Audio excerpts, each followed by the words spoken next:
பிதாகுமாரன் பரிசுத்தாவின் நாமத்தினாலே ஆமென். நாம் தலைகளை தாழ்த்தி கண்களை மூடி ஆண்டவர் நமக்கு கொடுத்திருக்கிற பரிசுத்தமான ஓய்வு நாளையும் ஆராதனைக்காக கர்த்தருடைய சமூகத்தில் ஜெபம் செய்வோம். எங்களை நேசிக்கிற பரிசுத்தமுள்ள நல்ல தகப்பனே, இந்த ஆராதனை வேலைக்காக உம்மை நன்றியோடு துதிக்கிறோம் அப்பா, உம்மை ஸ்தோத்திரிக்கிறோம் அப்பா. ஆண்டவரே, கடந்த நாட்கள் முழுவதுமாய் எங்களை உம்முடைய கண்ணின் மணி போல காத்து வழிநடத்தினீங்க சுவாமி.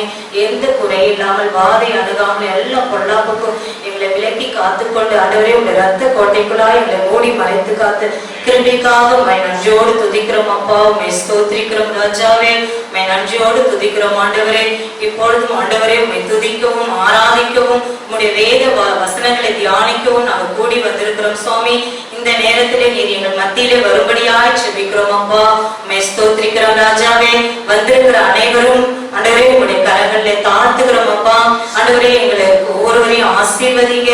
எங்களது குறைகள் குற்றங்கள் எல்லாவற்றையும் நீக்கி என் தேவன் தாமே எங்களை நீர் பரிசுத்தம் பண்ணும்படியாய் ஜெபிக்கிறோம் அப்பா.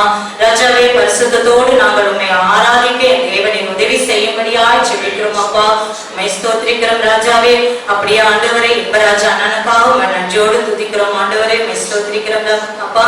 ஆண்டவரே, கடந்த நாட்களில் ஏற்பட்ட எல்லா சுகவீனம் பலவீனமும் நீக்கி ராஜாவே நல்ல சுகத்தை தந்து ராஜாவே அப்பா, இந்த ஆராதனையிலே எங்களோடு கலந்து உம்மை ஆராதிக்க நீர் பாராட்டின மகா பெரிய தயவுக்காகவும் கிருபைக்காகவும் உம்மை நன்றியோடு துதிக்கிறோம் அப்பா, உம்மை ஸ்தோத்திரிக்கிறோம். குடும்பத்தை முழுவதற்கும் ஆண்டவரே நீர் கொடுத்த நல்ல சுகத்திற்காக உம்மை துதிக்கிறோம் அப்பா, உம்மை ஸ்தோத்திரிக்கிறோம்.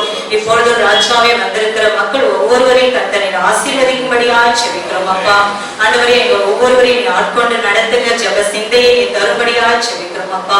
ஆண்டவரே, சுகவீனங்கள் பலவீனங்கள் நீங்கி ராஜாவே அப்பா, நாங்கள் உண்மை ஆண்டவரை மகிழ்ச்சியோடு ஆராதித்து பாடி துதிக்க நீ உதவி செய்யும் ஆண்டவரை ஸ்தோத்திரிக்கிறோம். இந்த ஆராதனையின் ஒவ்வொரு பகுதியும் நீ பொறுப்பெடுத்துக் கொள்ளுங்கப்பா. நன்றி செலுத்துகிறோம் ஆண்டவரே. வேதத்தின் மறைப்பொருளை எங்களுக்கு நீ விலக்கி எழும் அப்பா. ஆண்டவரே, ஐயாவை வல்லமையாய் எடுத்து பயன்படுத்துங்கப்பா. ஆண்டவரே, வேத வசனங்களோடு எங்களோடு பேசி எழுதும்படியா ஜெபிக்கிறோம். இருக்கின்ற எல்லா தடைகளையும் மாற்றி ஆண்டவரே தடைகளால் நீ மாற்றும்படியாய் ஜெபிக்கிறோம். எங்களை பொறுப்பெடுத்துக் கொள்ளுங்க, வழிநடத்த ஆசீர்வதிங்க.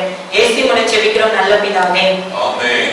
கர்த்தருடைய பரிசுத்த நாமத்திற்கு மகிமை உண்டாகவும். நம்முடைய ஆராதனை ஆரம்பத்திற்காக பாடல் தாளிலே முதலாவது பாடல், பாடல் புத்தகத்தில் 262வது பாடல், ஸ்தோத்திரம் பாடியே போற்றிடுவேன் என்ற பாடலை பாடல்.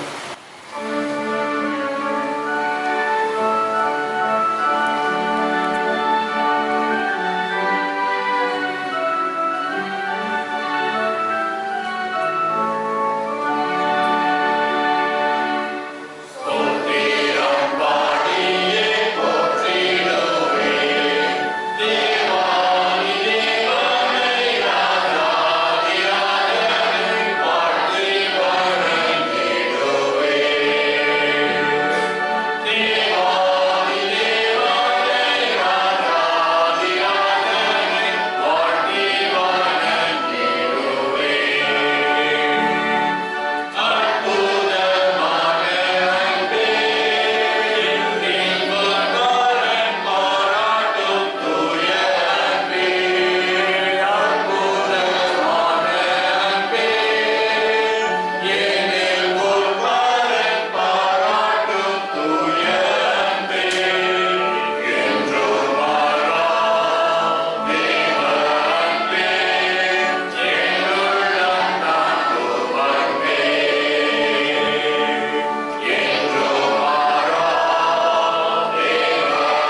மணி நாள் இதில் களி கூர்ந்து மகிழ கடவோம். பூமியின் குடிகளே எல்லாரும் கர்த்தரை கெம்பீரமாய் பாடுங்கள். மகிழ்ச்சியோடு கர்த்தருக்கு ஆராதனை செய்து ஆழ்ந்த சத்தத்தோடு அவர் சந்நிதி முன் பாருங்கள். தேவனுக்கு ஏற்கும் படிகள் நொறுங்குண்ட ஆவிதான். தேவனே, நொறுங்குண்டதும் நறுங்குண்டதுமான இதயத்தை நீர் புறக்கணியே. நான் எழுந்து என் தகவனிடத்திற்கு போய், தகவனை பலத்துக்கு விரோதமாகவும் உமக்கு முன்பாகவும் பாவம் செய்தேன். இனிமேல் உம்முடைய குமாரன் என்று சொல்லப்படுவதற்கு நான் பாத்திரன் அல்ல என்பேன். பிரியமானவர்களே, நம்முடைய பரமபிதாவாகிய சர்வ வல்லமையுள்ள தேவனுடைய அளவில்லாத தயவினாலும் இரக்கத்தினாலும் பாவ மன்னிப்பை பெறுவதற்காக நாம் செய்த பலவிதமான பாவங்களையும் அக்கிரமங்களையும் அவர் சந்நிதியில் மாயமாய் மறைத்துக் கொள்ளாமல் பணிவும் தாழ்மையும் துக்கமும் கீழ்ப்படிதல் கொண்ட இதயத்தோடு அறிக்கையிட வேத வசனம் பற்பல வாக்கியங்களிலே நம்மை ஏவுகிறது. நாம் எக்காலத்திலும் தேவனுக்கு முன்பாக மன தாழ்மையாய் நம்முடைய பாவங்களை அறிக்கையிட வேண்டுவதுமின்றி அவருடைய திருக்கரங்களினாலே நாம் பெற்றுக்கொண்ட மேன்மையான உபகாரங்களுக்காக ஸ்தோத்திரம் செலுத்தவும், மிகவும் சிறந்த அவருடைய புகழை பிரஸ்தாபம் பண்ணவும், அவருடைய மகா பரிசுத்த வசனத்தை கேட்கவும், நம்முடைய சரீரத்திற்கும் ஆத்மாவுக்கும் தேவையானவைகளை வேண்டிக் கொள்ளவும் நாம் கூடி வந்திருக்கிற இத்தருணத்தில் பாவங்களை அறிக்கையிடுவது நமது விசேஷித்த கடமையாயிருக்கிறது. ஆகையால் இங்க இருக்கிற நாம் யாவரும் சுத்த இதயத்தோடும் தாழ்ந்த சத்தத்தோடும் பரம திருவாசன தண்டையில சேர்ந்து பாவரிக்கை செய்ய கடவோம். பொதுவான பாவரிக்கை செவற்றின் மூலமாக நம்முடைய பாவங்கள் குற்றம் குறைகளை நாம் அறிக்கை செய்வோம். சர்வ வல்லமையும் மிகுந்த பிதாவே, அபிப்போராகளை போல போனோம். எங்களுக்கு யோசனைகளுக்கும் விருப்பங்களுக்கும் இடையோடு நடந்தோம். பரிசுத்த கற்பனைகளுக்கு விரோதமாய் குற்றம் செய்தோம். செய்யத்தக்கவை செய்யாமல் செய்யக்காரதை செய்தோம். எங்களுக்கு சுகமே இல்லை. ஆனால் ஆண்டவரே, தேவனின் கட்டளையை கிறிஸ்துவின் மூலமாய் மனிதன் கருணை செய்த பற்பல வாக்குறுதிகளின்படியே வாழ்க்கையோட குற்றவாளியாக இருக்கிறோம். கட்டளைகளை அறிகிறே பொறுமையாயிருந்தோம். பாவத்தில் மிதந்துக்கப்படுகிற நிச்சயப்படுத்தோம். மிகவும் உள்ள பிதாவே, பரிசுத்த நாமத்துக்கு மகிமையாகட்டும். நாங்கள் இனி தேவ பக்தியும் நீதியும் தெரிந்த புத்திமானாக இயேசு கிறிஸ்துவின் செய்கிறோம். ஆமென். சேனைகளை கர்த்தர் பரிசுத்தர் பரிசுத்தர் பரிசுத்தர் பரிசுத்தர் என்று நித்தமும் போற்றப்படுகின்ற பரிசுத்தத்தில் மகத்துவம் உள்ள எங்கள் அன்பின் நல்ல இயேசு சுவாமி, உம்முடைய கிருபை இரக்கம் தயவும் உம்முடைய அன்பிற்காக நன்றியோடு நாங்கள் உம்மை துதிக்கிறோம், ஸ்தோத்திரிக்கிறோம். உங்கள் தேவனும் உங்கள் கர்த்தராய் இருக்கிற நான் பரிசுத்தராய் இருக்கிறது போல நீங்களும் உங்கள் நடக்கைகள் எல்லாவற்றிலையும் பரிசுத்தராய் இருக்கிறது என்று எங்களுக்கு சொல்லியிருக்கிறீரே. ஒருவேளை சுவாமி, கடந்த நாட்களிலே எங்களுடைய நினைவுகள், எங்களுடைய பேச்சுக்கள், எங்கள் பார்வைகள், எண்ணங்கள், எங்களுடைய நடக்கைகள் மூலமாக நாங்கள் செய்த விரோதமாக நாங்கள் செய்த ஆண்டவரே மற்றும் விரோதமாக நாங்கள் எண்ணின காரியங்கள் எல்லாவற்றையும் ஒரு விசையாய் தயவாய் மன்னித்து எங்களை பரிசுத்தமாக்கும்படி இந்த காலை வேளையில் ஒப்புக் கொடுக்கிறோம் சுவாமி. ஏனென்றால் உம்மை ஆராதிக்க கடந்து வந்திருக்கிறோம், உம்முடைய ஆசீர்வாதத்தை பெற்றுக்கொள்ள கடந்து வந்திருக்கிறோம். எங்களுடைய பாவங்களோ குற்றங்களோ குறைகளோ ஆண்டவரே இந்த ஆராதனையின் ஆசீர்வாதத்துக்காகவும் ஆண்டவரை இடத்துல வந்து எங்களுடைய பிரசனத்தினாலும் அபிஷேகத்தை நிறைவேறதுக்கு தடையா இல்லாதபடிக்கு பரிசுத்தமாக ஒப்புக் கொடுக்கிறோம் சுவாமி. அப்பா, காலை வேளையிலே கூட ராஜா ஆண்டவரே, தேசத்திற்காக நன்றி சொல்லி துதிக்கிறோம். கர்த்தர் எங்களுக்கு கொடுத்திருக்கிற நல்ல தேசத்திற்காக உமக்கு ஸ்தோத்திரம் ஐயா. இந்த தேசத்துல நீ வாசம் பண்ணு, நான் உன்னை ஆசீர்வதிப்பேன் என்று சொல்லி அன்றைக்கு அடியார்களுக்கு நீ வாக்கு பண்ணி அவருடைய அற்புதமாய் ஆசீர்வாதத்தை நடத்தின தெய்வமே, இன்றைக்கு இந்த தேசத்தின் குடிகளாய் எங்களை வைத்திருக்கிறதுக்காக ஸ்தோத்திரம். கொடுத்திருக்கிற எல்லா நல்ல ஆண்டவரே இயற்கையான இயற்கை செல்வங்களுக்காக எல்லா விதமான ஆசீர்வாதங்களுக்காக துதிக்கிறோம் சாமி. இந்த நன்மைகளும் ஆசீர்வாதங்களும் எங்கள் தேசத்தை நீ அத்தனை ஜனங்களுக்கு கிடைக்கட்டும் என்று சொல்லி நாங்கள் பார்க்க வேண்டிக் கொள்கிறோம் ஐயா. எங்களுக்காக வைத்திருக்கிற எங்கள் தேசத்தின் தலைவர்களுக்காக நன்றி சொல்கிறோம். ஆளுகிற தலைவர்களுக்கு நல்ல அறிவும் ஆண்டவரே ஞானமும் புத்தியும் சமயோசித்த புத்தியை கர்த்தர் தந்து ஆண்டவரே அவர்கள் எல்லாம் அப்பா தேசத்தை சரியான முன்னேற்ற பாதையில் கொண்டு போகும்படியாய் அவர்களுக்கு கொடுத்திருக்கிற அதிகாரங்களையும் ஆண்டவரே அந்த அப்பா பதவிகளையும் சரியாய் பயன்படுத்த கிருபை செய்யும்படியாக நாங்கள் செபிக்கிறோம் ஆண்டவரே. அப்படியே ஆண்டவரே அப்பா, எங்கள் தேசத்தினுடைய எல்லா திருச்சபைகளுக்காக ஊழியர்களுக்காக ஊழியக்காரர்களுக்காக ஸ்தோத்திரிக்கிறோம் ஆண்டவரே. நாங்கள் சாட்சியுள்ள வாழ்க்கையை வாழ்ந்தால் போது சாமி எங்கள் தேசத்தை அறிந்து கொள்ளுமே. அப்படிப்பட்ட சாட்சியுள்ள வாழ்க்கை இன்றைக்கு பேராயர்களுக்கும் திருச்சபையின் தலைவர்களுக்கும் போதகர்களுக்கும் ஊழியக்காரர்களுக்கும் ஆண்டவர் தருபடியாக நாங்கள் செபிக்கிறோம் ஆண்டவரே. ஆண்டவரே, எங்களுடைய உத்தரவாதத்தை உணர்ந்து நாங்கள் செயல்பட கிருபை தருபடியாக கொடுக்கிறோம் சுவாமி. சபைகளில் இருக்கின்ற எல்லா ஏற்ற தாழ்வுகள், சபைகளில் இருக்கின்ற கர்த்தர் விரும்பாத அசுத்தங்கள் எல்லாம் மறையட்டும் ஆண்டவரே. அந்த சபையுடைய மனவாட்டி அதற்கு ஏற்றபடி அந்த தகுதியுடையவர்களாய் நாங்கள் உண்மை ஆராதிக்க கிருபை தருபடியாய் செபிக்கிறோம் அப்பா. அப்படியே தகப்பனே, ஒவ்வொரு இஷ்ட மிஷனரிமார்களுக்காய் நன்றி சொல்லி துதிக்கிறோம். தகப்பனே, இந்த நாட்களிலே ஆண்டவரே உம்முடைய பிள்ளைகள் படுகின்ற உபத்திரவங்கள், அவருடைய எல்லா துன்பமான காரியங்களை அறிந்திருக்கிறேன், எல்லாவற்றையும் மாற்றும்படியாகவும் அவர்களை பாதுகாக்கும்படியாகவும் அவர்கள் விதைக்கின்ற சுவிசேஷம் உம்முடைய வார்த்தைகள் 100 மடங்கு பலன் கிடைக்க கர்த்தர் உம்முடைய பிள்ளைகளை பயன்படுத்த நாங்கள் செபிக்கிறோம் ஐயா. நன்றி சொல்லுகிறோம். எங்கள் ஏசிய திருச்சபைகளுக்காக தந்தை பேராயர், பிரதம பேராயர், எல்லா பேராயத்தின் பேராயர்கள், சபை போதகர்கள், மூப்பர் குழுக்கள், அதர் சிறு பிள்ளைகள், வாலிப பிள்ளைகள், பெரியவர்கள், வயோதிபர்கள், நடுவர் ECC BCP ஊழியர்கள், IMM ஊழியர்கள், GLC ஊழியர்கள், நிருபம் பத்திரிகை ஊழியர்கள், ஆண்களுக்கு பெண்களுக்கு, வாலிபர்கள், சிறு பிள்ளைகள் ஊழியர்களுக்காக, வேதாகம கல்லூரிகள், பள்ளிக்கூடங்கள், மருத்துவமனை ஊழியர்களுக்காக ஆண்டவரே நன்றியோடு துதிக்கிறோம் ஐயா. இவை எல்லாவற்றின் மூலமாக சுவாமி உம்முடைய நாமத்தை நாங்கள் மகிமைப்படுத்துவோம். நீர் எங்களுக்கு வைத்திருக்கின்ற நூற்றாண்டு தரிசனமாகிய 1,00,000 திருச்சபைகள், 1 கோடி ஆத்துமாக்கள் தரிசனத்தை நோக்கி நாங்கள் தொடர்ந்து செயல்படவும் கிருபை தரும்படியாய் செபிக்கிறேன். மட்டுமாய் ஒவ்வொருவரையும் பாதுகாத்து சுகப்படுத்தி பலப்படுத்தி ஆண்டவரே ஜீவனை கொடுத்ததுமல்லாமல் தயவும் பாராட்டி வருகிறீரே, உமக்கு ஸ்தோத்திரம் ஐயா. இதையும் அப்படியே நடத்துவீராக சுவாமி. அப்பா, விசேஷமாக ஆண்டவரே இன்றைக்கு காலையிலே உமது சங்கத்துக்கு வந்து சேர்ந்திருக்கிற திரு ஆரோக்கியதாஸ் ஐயாவுடைய குடும்பத்திற்காக நாங்கள் பாரத்தோடு செபிக்கிறோம். நல்ல ஊழியக்காரர் சுவாமி, இன்றைக்கு அவர்களுடைய சமூகத்துல வந்திருக்கிறார்களப்பா. அவர்களை இழந்து தவிக்கிற அவருடைய மனைவிக்காக, அவருடைய மகளுக்காகவும் நாங்கள் வேண்டிக் கொள்கிறோம். அவருடைய பெற்றோர்கள், ஆண்டவரே உடன்பிறந்தவர்கள், நண்பர்கள், திருச்சபை மக்களுக்காக நாங்கள் பாரத்தோடு செபிக்கிறோம். உலகத்தால் தரக்கூடியதும் உலகத்தால் எடுத்துக்கொள்ளக்கூடிய சமாதானத்தை அல்ல, என்னுடைய சமாதானத்தை உங்களுக்கு வைத்துக் கொண்டு சொன்ன கர்த்தரின் சமாதானமும் ஆறுதலும் தேர்தலும் அந்த குடும்பங்களை நிறைவுபடியாய் செபிக்கிறோம். தொடர்ந்து அருமையான போதகருடைய அந்த அடக்க ஆராதனையுடைய நாமத்தின் மகிமைக்காக ஆண்டவரே அது அமைய கிருபை தரும்படியாய் செபிக்கிறோம் சுவாமி. இப்படிப்பட்ட மரணங்களோ, இந்த கொள்ளை நோயின் தாக்கங்களோ இனி எங்கள் திருச்சபையினுடைய அன்றைய எந்த சிறு பிள்ளைகள் முதல் கொண்டு அன்றைய தந்தை பேராயர் வரைக்கும் இருக்கின்ற இப்படிப்பட்ட எந்த யாரையும் தொடாத பிடிக்கும் நாமத்தில் நாங்கள் ஆண்டவரே வேலை கிடைக்கிறோம் ஐயா. பாதுகாத்துக் கொள்ளும்படியாய் சமூகத்தில் ஒப்பு கொடுக்கிறோம். எங்கள் பாதுகாப்பு திருச்சபைக்காக திருச்சபை மூப்பர், காசாளர், நிர்வாக குழு உறுப்பினர்கள், திருச்சபை ஒவ்வொரு அங்கத்தினர்களுக்காக நன்றி சொல்லி துதிக்கிறோம். இம்மட்டுமாய் எங்களுக்கு எல்லா குருவை தந்து சுகம் தந்து பலன் தந்தை நடத்தி வருகிறீரே, ஸ்தோத்திரம். தொடர்ந்து எங்களுக்காக கர்த்தர் வைத்திருக்கின்ற ஆண்டவரே திட்டங்களை, தரிசனங்களை நிறைவேற்ற உம்முடைய ஆவியின் அபிஷேக வல்லமையினால் எங்களை நிறைத்து நடத்த ஒப்பு கொடுக்கிறோம் சுவாமி. எங்கள் திருச்சபை விரிவாக்க பணிக்காக நன்றி சொல்லி துதிக்கிறோம். ஆண்டவரே உம்முடைய நாமத்தின் மகிமைக்காக, உம்முடைய பெயர் புகழ்ச்சிக்காக மாற்றான காரியங்கள் நடப்பிக்க கிருபை தருவீராக. அதை தொடர்ந்து இந்த ஆராதனை ஒவ்வொரு பகுதிகளிலே நீர் மகிமைப்படும் அப்பா.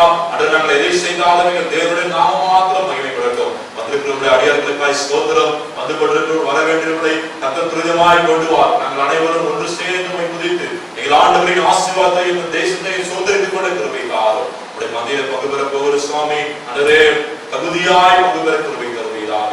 தொடர்ந்து மகிமைப்படும் இயேசு சாமி மூலமாய் எங்களை தாழ்த்தி அர்ப்பணித்து ஜெபிக்கிறோம் எங்கள் ஜீவனுள்ள நல்ல பிதாவே, ஆமென். கர்த்தருடைய ஜெபத்தை சேர்ந்து சொல்லுவோம். பரமண்டலத்திலே இருக்கிற பிதாவே, உம்முடைய நாமம் பரிசுத்தப்படுவதாக, உம்முடைய ராஜ்யம் வருவதாக, உம்முடைய சித்தம் பரமண்டலத்திலே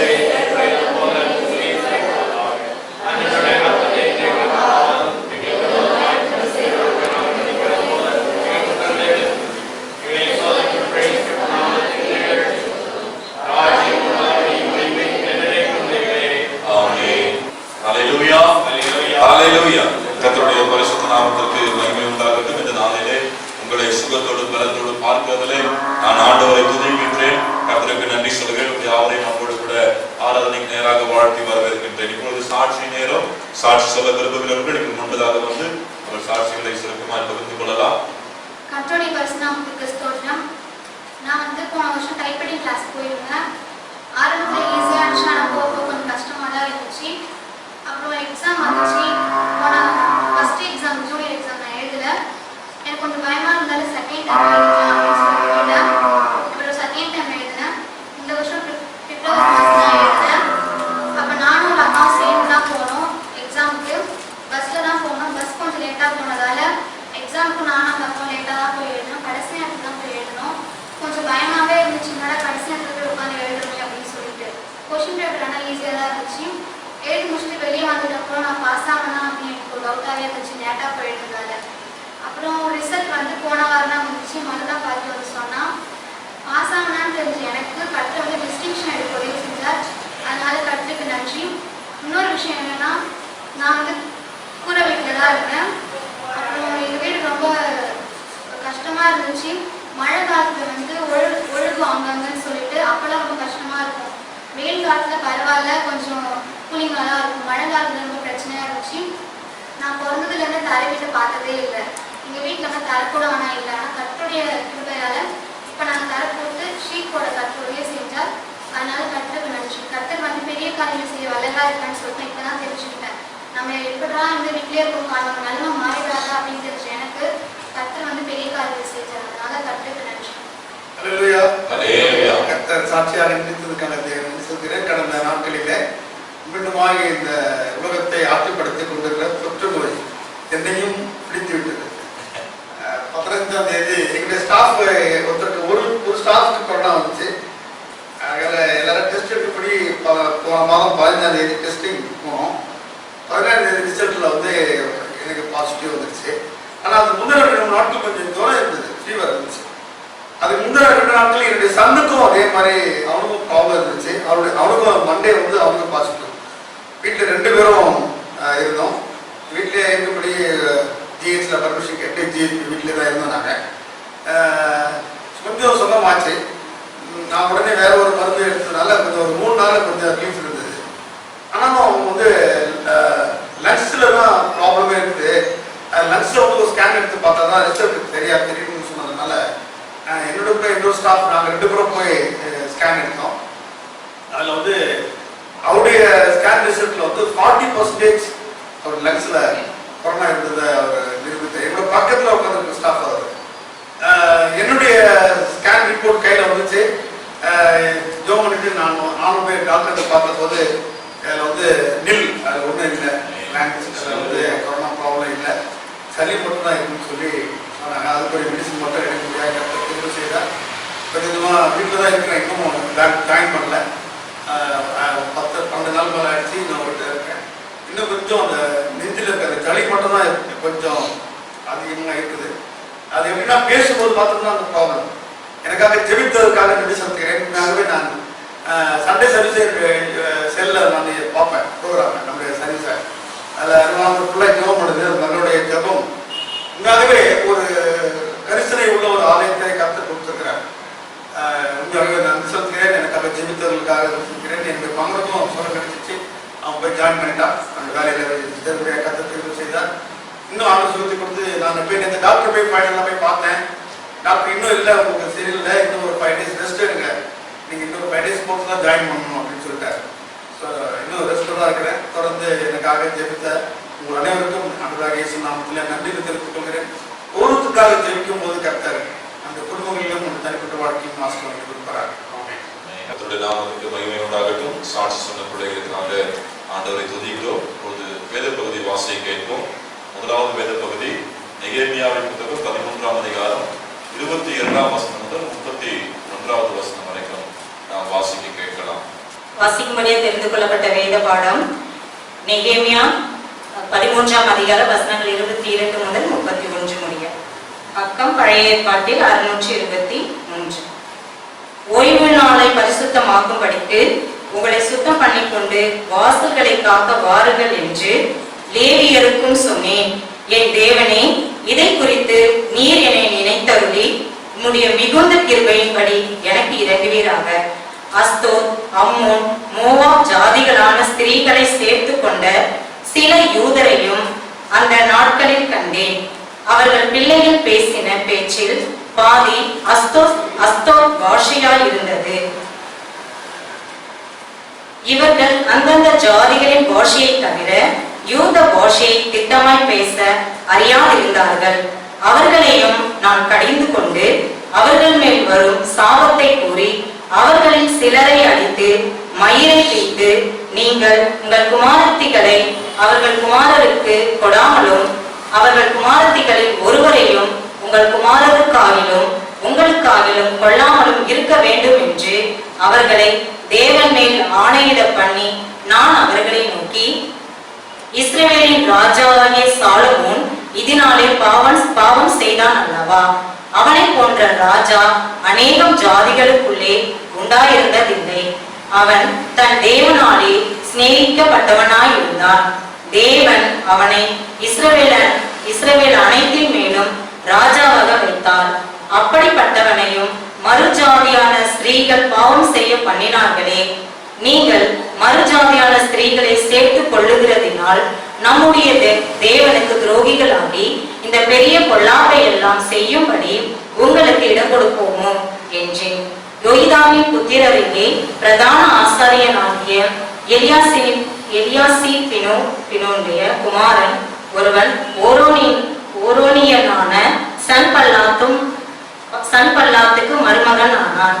ஆகையால் அவனை என்னை விட்டு துரத்தினேன். என் தேவனே, அவர்கள் ஆசாரிய ஊழியத்தையும் ஆசாரிய ஊழியத்துக்கு லேவியருக்கும் இருக்கிற உடன்படிக்கையையும் தீட்டுப்படுத்தினார்கள் என்று அவர்களை நினைத்துக் கொள்ளும். இப்படியே நான் மறு ஜாதியாரை எல்லாம் நீக்கி ஆசாரியரையும் லேவியரையும் சுத்திகரித்து அவர்கள் வேலையின் முறைகளில் நிறுத்தி குறிக்கப்பட்ட காலங்களிலே செலுத்தப்பட வேண்டிய விறகு காணிக்கையையும் முதல் பலன்களையும் குறித்து திட்டம் பண்ணினேன். என் தேவனே, எனக்கு நன்மை உண்டாக என்னை நினைத்தருளும் என்பது வேத பாடம் வாசித்தாய்ச்சி. தேவனுக்கு மகிமை உண்டாவதாக. நாம் எழுந்திருந்து சங்கீதம் 44வது சங்கீதத்தை மாறி மாறி வாசிக்கலாம். நாளுக்காக மாறி மாறி வாசிப்படி தெரிந்து கொள்ளப்பட்டிருக்கிற சங்கீத பகுதி 44ஆம் சங்கீதம். 44ஆம் சங்கீதத்தை மாறி மாறி வாசிப்போம். தேவனே, எங்கள் பிதாக்களுடைய நாட்களாகிய பூர்வ நாட்களில் நீர் நடப்பித்த கிரியைகளை அவர்கள் எங்களுக்கு அறிவித்தார்கள். அவைகளை எங்கள் காதுகளால் கேட்டோம். தேவனே, இவர்களை நாட்டி ஜனங்களை துன்பப்படுத்தி இவர்களை பரவ பண்ணினீர். அவர்கள் தங்கள் பட்டயத்தால் தேசத்தை கட்டிக்கொள்ளவில்லை. அவர்கள் புயமும் அவர்களை ரட்சிக்கவில்லை. நீர் அவர்கள் மேல் பிரியமாய் இருந்தபடியால் உம்முடைய வலதுகரமும் உம்முடைய புயமும் உம்முடைய முகத்தின் பிரகாசமும் அவர்களை ரட்சித்தது.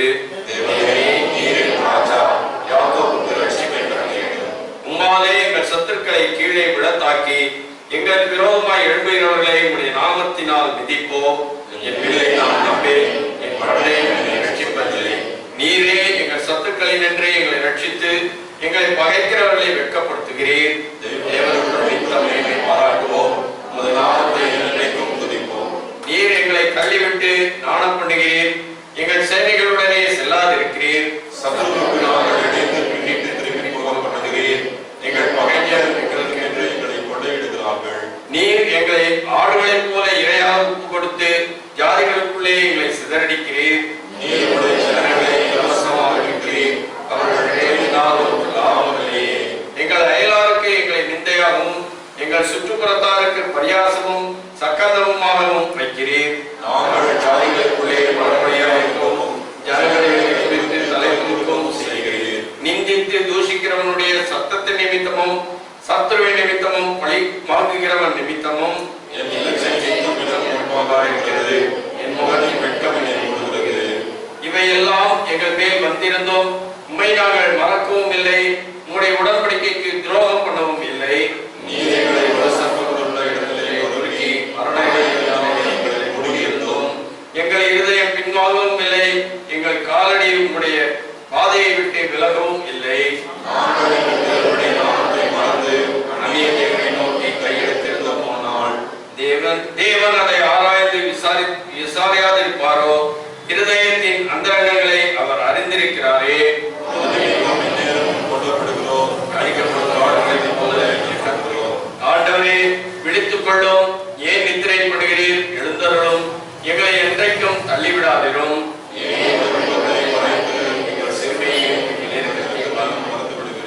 எங்கள் ஆத்மா புழுதி மட்டும் தாழ்ந்திருக்கிறது.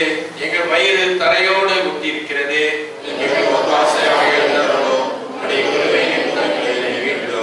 பிதாவுக்கும் குமாரனுக்கும் பரிசுத்த ஆவிக்கும் மகிமை உண்டாவதாக.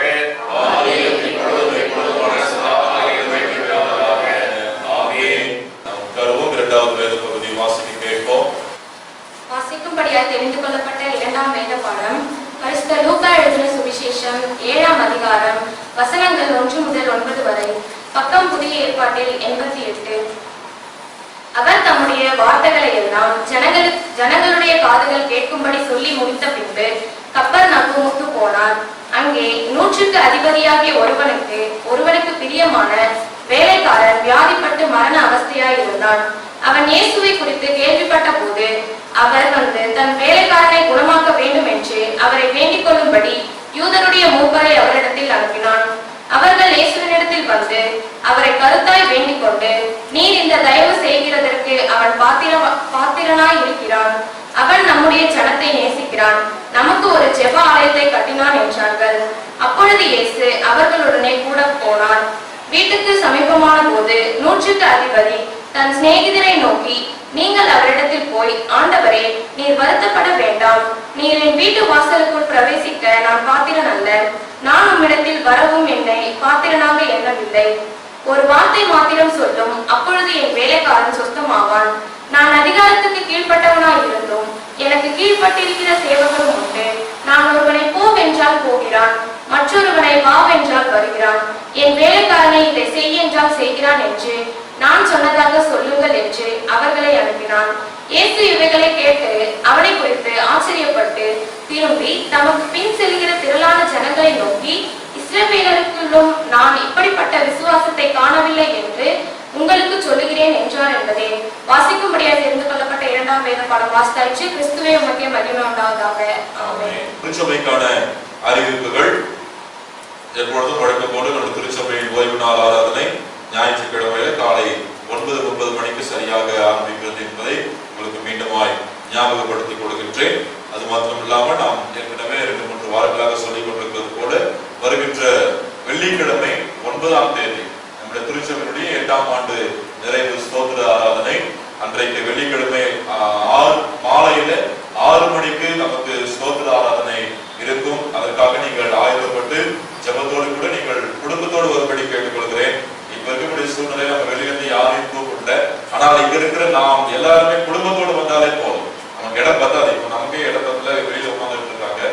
வெளியிலிருந்து யாரையும் நம்ம கூப்பிடக்கூடிய சூழ்நிலை இல்லை. ஆனால் நம்முடைய குடும்பத்தில் இருக்கிறவங்களாவது தவறாமல் வந்து கலந்து கொள்ளும்படி உங்களுடைய அன்போடு கூட நான் கேட்டுக்கொள்கின்றேன், அழைக்கின்றேன். வருகின்ற வெள்ளிக்கிழமை 9ஆம் தேதி மாலை 6 மணிக்கு சோதர ஆராதனை நடைபெறும் என்பதை உங்களுக்கு தெரியப்படுத்திக் கொள்கிறேன். அன்றைக்கு கர்த்தருடைய வார்த்தையை சுவிசேஷகர் பி. பால் அவர்கள் மனதடிகள் ஊழியத்தினுடைய அந்த ஊழியத்தை செய்து கொண்டிருக்கிறார். பி. பால் அவர்கள் நம்ம கர்த்தருடைய வார்த்தையை கொண்டு வருகிறார்கள். அந்த நாளிலே ஆண்டவருடைய கிருபையினாலே நாம் நம்முடைய ஆலயத்திற்கு என்று சொல்லி பலிபீடத்தில் 2 சேர் வாங்க தீர்மானித்திருந்தோம். அதற்கான பணங்கள் கிடைத்திருக்கிறதுக்காக கர்த்தரை ஸ்தோத்திரிக்கின்றேன். அந்த சேர் மற்றுமாக இதே போல ஒரு தொலைக்காட்சி பின்பக்கமாக வருகிறது. அதற்காக நான் கர்த்தரை ஸ்தோத்திரிக்கின்றேன். அதற்கான பணம் இன்னும் வரணும். அது கட்டி நம்ம ஆர்டர் கொடுத்தாச்சு.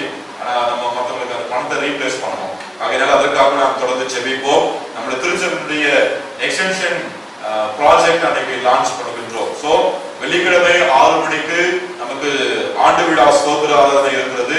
அந்த நாளிலே சேரை நம்ம டெடிகேட் பண்றோம், டிவி டெடிகேட் பண்றோம். நம்ம திருச்சபையுடைய விரிவாக்க ப்ராஜெக்டை நம்ம லான்ச் பண்றோம். இவ்வளவு காரியத்தை கர்த்தர் நம்ம நம்பி கொடுக்கிற பொழுது நம்ம எவ்வளவு ஜெபம் பண்ணணும் பாருங்க, இல்லையா? சும்மா 5 நிமிடங்கள் போதாது. நம்ம ஆண்டோட சமூகத்துல நிறைய ஜெபம் பண்ண வேண்டிய பொறுப்பு நமக்கு ஆண்டவர் கொடுத்திருக்கிறார். இதை மனதில் வைத்து நீங்கள் செவிக்கும்படியாய் ஆயத்தப்படும்படியாக உங்களுடைய அன்போடு கூட கேட்டுக்கொள்கின்றேன். வெள்ளிக்கிழமை மாலை 6 மணிலிருந்து 7-7:30 மணி வரைக்கும் இங்க இருக்கிற எல்லாருடைய வீடும் கூட்டப்பட்டிருக்கும். அப்படின்னா என்ன, அந்த வீட்டுல யாரும் இருக்கக்கூடாதுன்னு அர்த்தம். எல்லா ஆலயத்துக்கும் வர வேண்டும். மனதில் வைத்து செவியுங்கள், ஆயத்தப்படுங்கள். மற்றுமாக இந்த வாரத்துல பிறந்த நாள் காண்கின்ற, திருமண நாள் காண்கின்ற கர்த்தருடைய பிள்ளைகளை இயேசு கிறிஸ்துவின் நாமத்தினால திருச்சபை சார்பாக வாழ்த்துகிறோம். 4-10-2020 இன்று தனது பிறந்த நாள் காண்கின்ற மாஸ்டர் இமானுவேல் ஜேம்ஸ் அவர்களையும், 9-10-2020 வெள்ளிக்கிழமை அன்று பிறந்த நாள் காண்கின்ற திரு கிதியோன் ராபின் அவர்களையும், 10-10-2020 சனிக்கிழமை பிறந்த நாள் காண்கின்ற திருமதி ஷெரின் ரூபன் அவர்களையும், 6-10-2020 செவ்வாய்க்கிழமை அன்று திருமண நாள் காண்கின்ற திரு ஆனந்தராஜ் திருமதி டெய்சி ராணி ஆனந்தராஜ் தம்பதியினரையும் இயேசு கிறிஸ்துவின் நாமத்தினாலே திருச்சபை சார்பாக வாழ்த்துகிறோம். கர்த்தர் நம்முடைய பிள்ளைகள் ஒரு புதிய ஆண்டுக்குள்ள பிரவேசிக்கிற பொழுது தேவையான எல்லா கிருபைகளையும் சுகபலத்தை கொடுத்து இந்த பிள்ளைகளை ஆசீர்வதித்து தொடர்ந்து கர்த்தர் உயர்த்தும்படிக்காக நாம் ஆண்டோட சமூகத்துல ஜெபிப்போம். இப்பொழுது நாம் ஒரு நிமிடம் தலைகளை தாழ்த்தி இந்த திருமண நாள் பிறந்த நாள் காண்கின்ற பிள்ளைகள், சாட்சி சொன்ன பிள்ளைகள், வருகின்ற 9ஆம் தேதி நடக்கின்ற நம்முடைய திருச்சபையினுடைய 8ஆம் ஆண்டு நிறைவு ஸ்தோத்திர ஆராதனைக்காகவும் ஆண்டோட சமூகத்துல ஜெபிப்போம். அதே போல நம்முடைய ஈசிஐ திருச்சபையில மரக்காணத்துக்கு அருகாமையில மண்டவாய் குப்பத்துல கர்த்தருடைய ஊழியத்தை செய்து வருகிறதான அருள் திரு ஆரோக்கியதாஸ் அவர்கள் இன்றைக்கு ஆண்டவருக்குள்ளாக நித்திரை அடைந்திருக்கிறார்கள். அவருடைய குடும்பத்தின் சமாதானத்திற்காகவும் நாம் கர்த்தருடைய சமூகத்துல ஜெபிப்போம். நேசிக்கிற பரலோகத்தின் நல்ல ஆண்டவரே, நன்மையான எந்த ஈவும் பூரணமான எந்த வரமும் பரத்திலிருந்து உண்டாகி சோதிகளின் பிதாவிடத்திலிருந்து வருகிறது என்று நாங்கள் வேதத்தில் வாசிக்கிறோம். அப்படியாய் கர்த்தர் இந்த நாள் வரைக்கும் எங்களை நீர் உங்களுடைய நன்மையினால் நிறைத்து நடத்தி வந்து கொண்டிருக்கிறீரே, உம்மை ஸ்தோத்திரிக்கிறோம் ஐயா. இன்றைக்கு ஆண்டவரே, நீர் செய்த நன்மைகளை திருச்சபைக்கு முன்பதாக வந்து சாட்சியாய் பகிர்ந்து கொண்ட உமது அடியார்களுக்காக ஸ்தோத்திரிக்கிறோம் ஆண்டவரே. அருமையான மதுவுக்காக நன்றி சொல்கிறோம், சுரேகாவுக்காக துதிக்கிறோம் சாமி. ஆண்டவரே, அவளுக்கு அந்த டைப்ரைட்டிங் வகுப்பிலே அவளுக்கு நல்ல டிஸ்டிங்ஷன்ல பாஸ் பண்ணும்படியான கிருபையை தந்து அதற்காக ஸ்தோத்திரிக்கிறோம் ஐயா.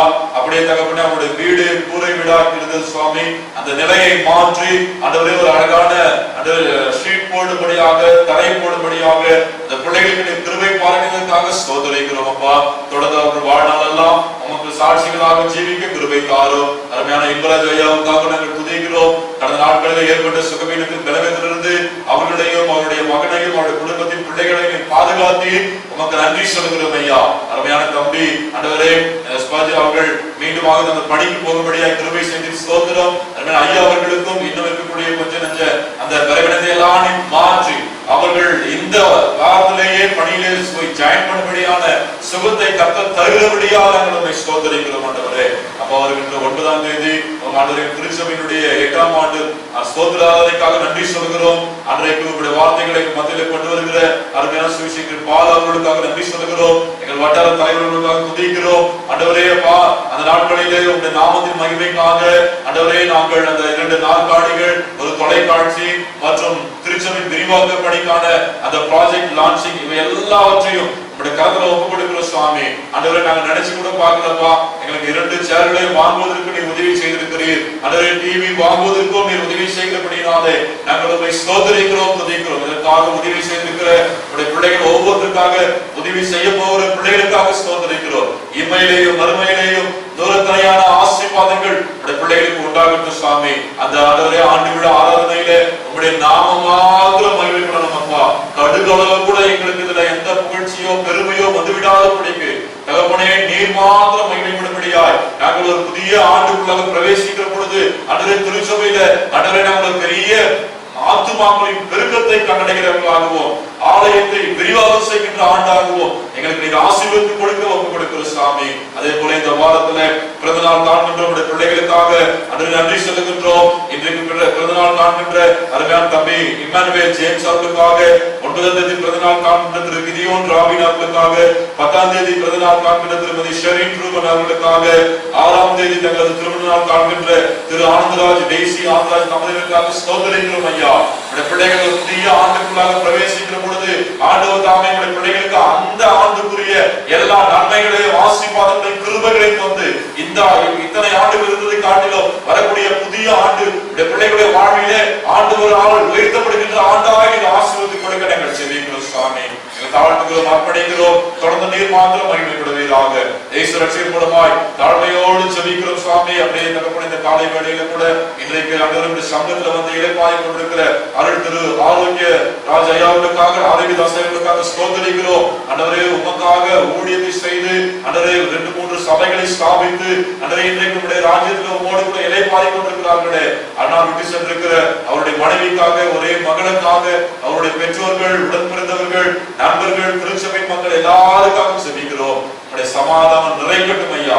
இப்படிப்பட்ட கொள்ளை நோய் எங்கள் திருச்சபையை எந்த விதத்திலும் தொடாதபடிக்கு ஆண்டவர் பாதுகாத்துக் கொள்ளும். தாழ்த்துகிறோம், அர்ப்பணிக்கிறோம். நீர் மாத்திரம் மகிமைப்படுவீராக.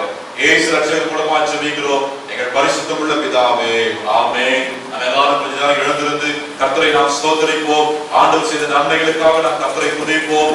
இவ்வளவுமாக ஆண்டவர் நமக்கு ஜீவன் கொடுத்து, சுகம் கொடுத்து, பலம் கொடுத்து, நம்மை அற்புதமாய் தாங்கி ஏந்தி பலப்படுத்த பிரித்து பாதுகாத்து வந்திருக்கிறார். சடுதியான மரணம், கொள்ளை நோய்கள், சடுதியான திகில்கள், மக்கள் எத்தனையோ பிரச்சனையில சமாதான கேட்டுனால தற்கொலை செய்து கொண்டிருக்கிற நிலைகளில இப்படிப்பட்ட ஒரு இக்கட்டான சூழ்நிலையில் கூட தேவாதி தேவனின் கரணமோடு கூட இருந்து நம்ம அற்புதமாய் தாங்கி ஏந்தி பலப்படுத்தி இன்றைக்கு உலகத்தில் கொண்டு வந்திருக்கிறார். எல்லாரும் ஆண்டவரை ஸ்தோத்திரம் பண்ணுவோமா? எல்லாரும் யாரும் அமைதியா கூட எல்லாம் கண்களை மூடி, இது நமக்கு நம்முடைய ஆண்டவருக்கு உரிய நேரம். என்னை மகிமைப்படுத்துகிற எந்த இடத்திலும் வந்து நான் உங்களை ஆசீர்வதிப்பேன் என்று கர்த்தர் சொல்லி இருக்கிறார். கர்த்தரை துதித்து மகிமைப்படுத்துகிற பொழுது அவருடைய நன்மையினால் நம்மை நிரப்புகிறார் என்று வேதம் நமக்கு சொல்கிறது. அதற்காக தான் ஆண்டவர் நம்மை உருவாக்கி இருக்கிறார், நம்மை படைத்திருக்கின்றார். இந்த ஜனங்களை எனக்கென்று ஏற்படுத்தினேன், இவர்களின் துதியை சொல்லி வருவார்கள். எல்லாரும் கண்களை மூடி அப்படியே பரலோகத்தின் தேவனை நோக்கி பார்த்தவர்களாய் ஆண்டவருக்கு நன்றி சொல்லுவோமா?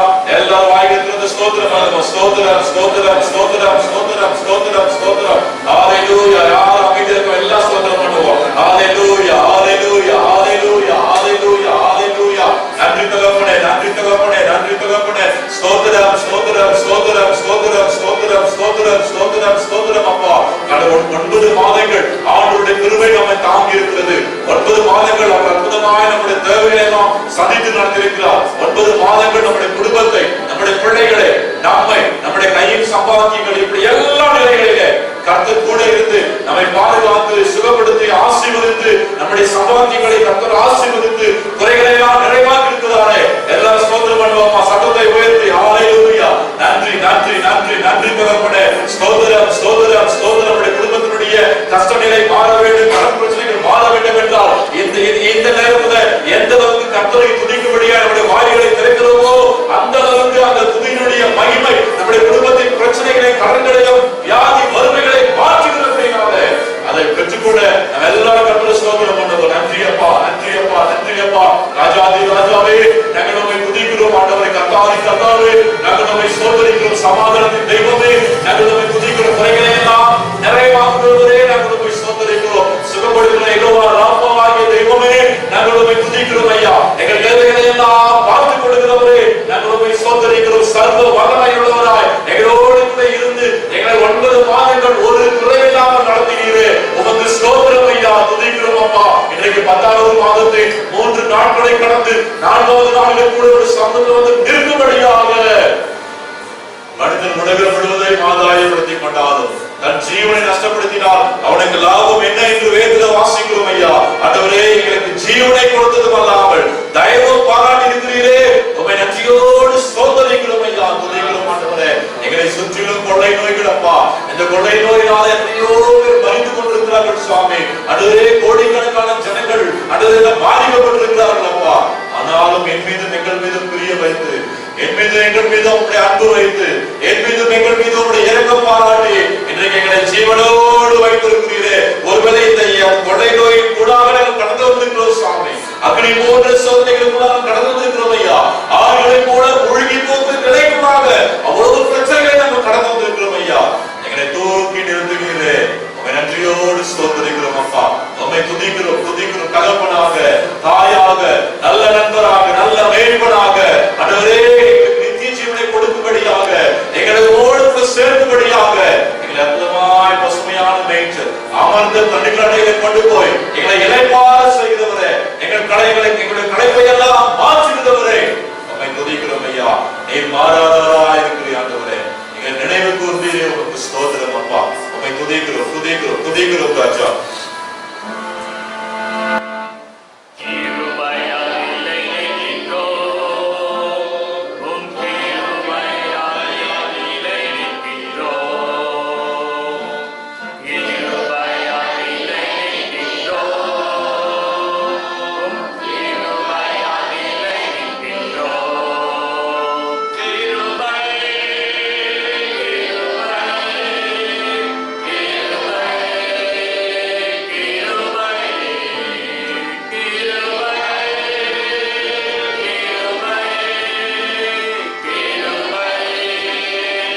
கண்களை மாற்றின கிருபைக்காக, எங்களை உங்களோடு சேர்த்துக் கொள்ள போற கிருபைக்காக உமக்கு ஸ்தோத்திரம் அப்பா.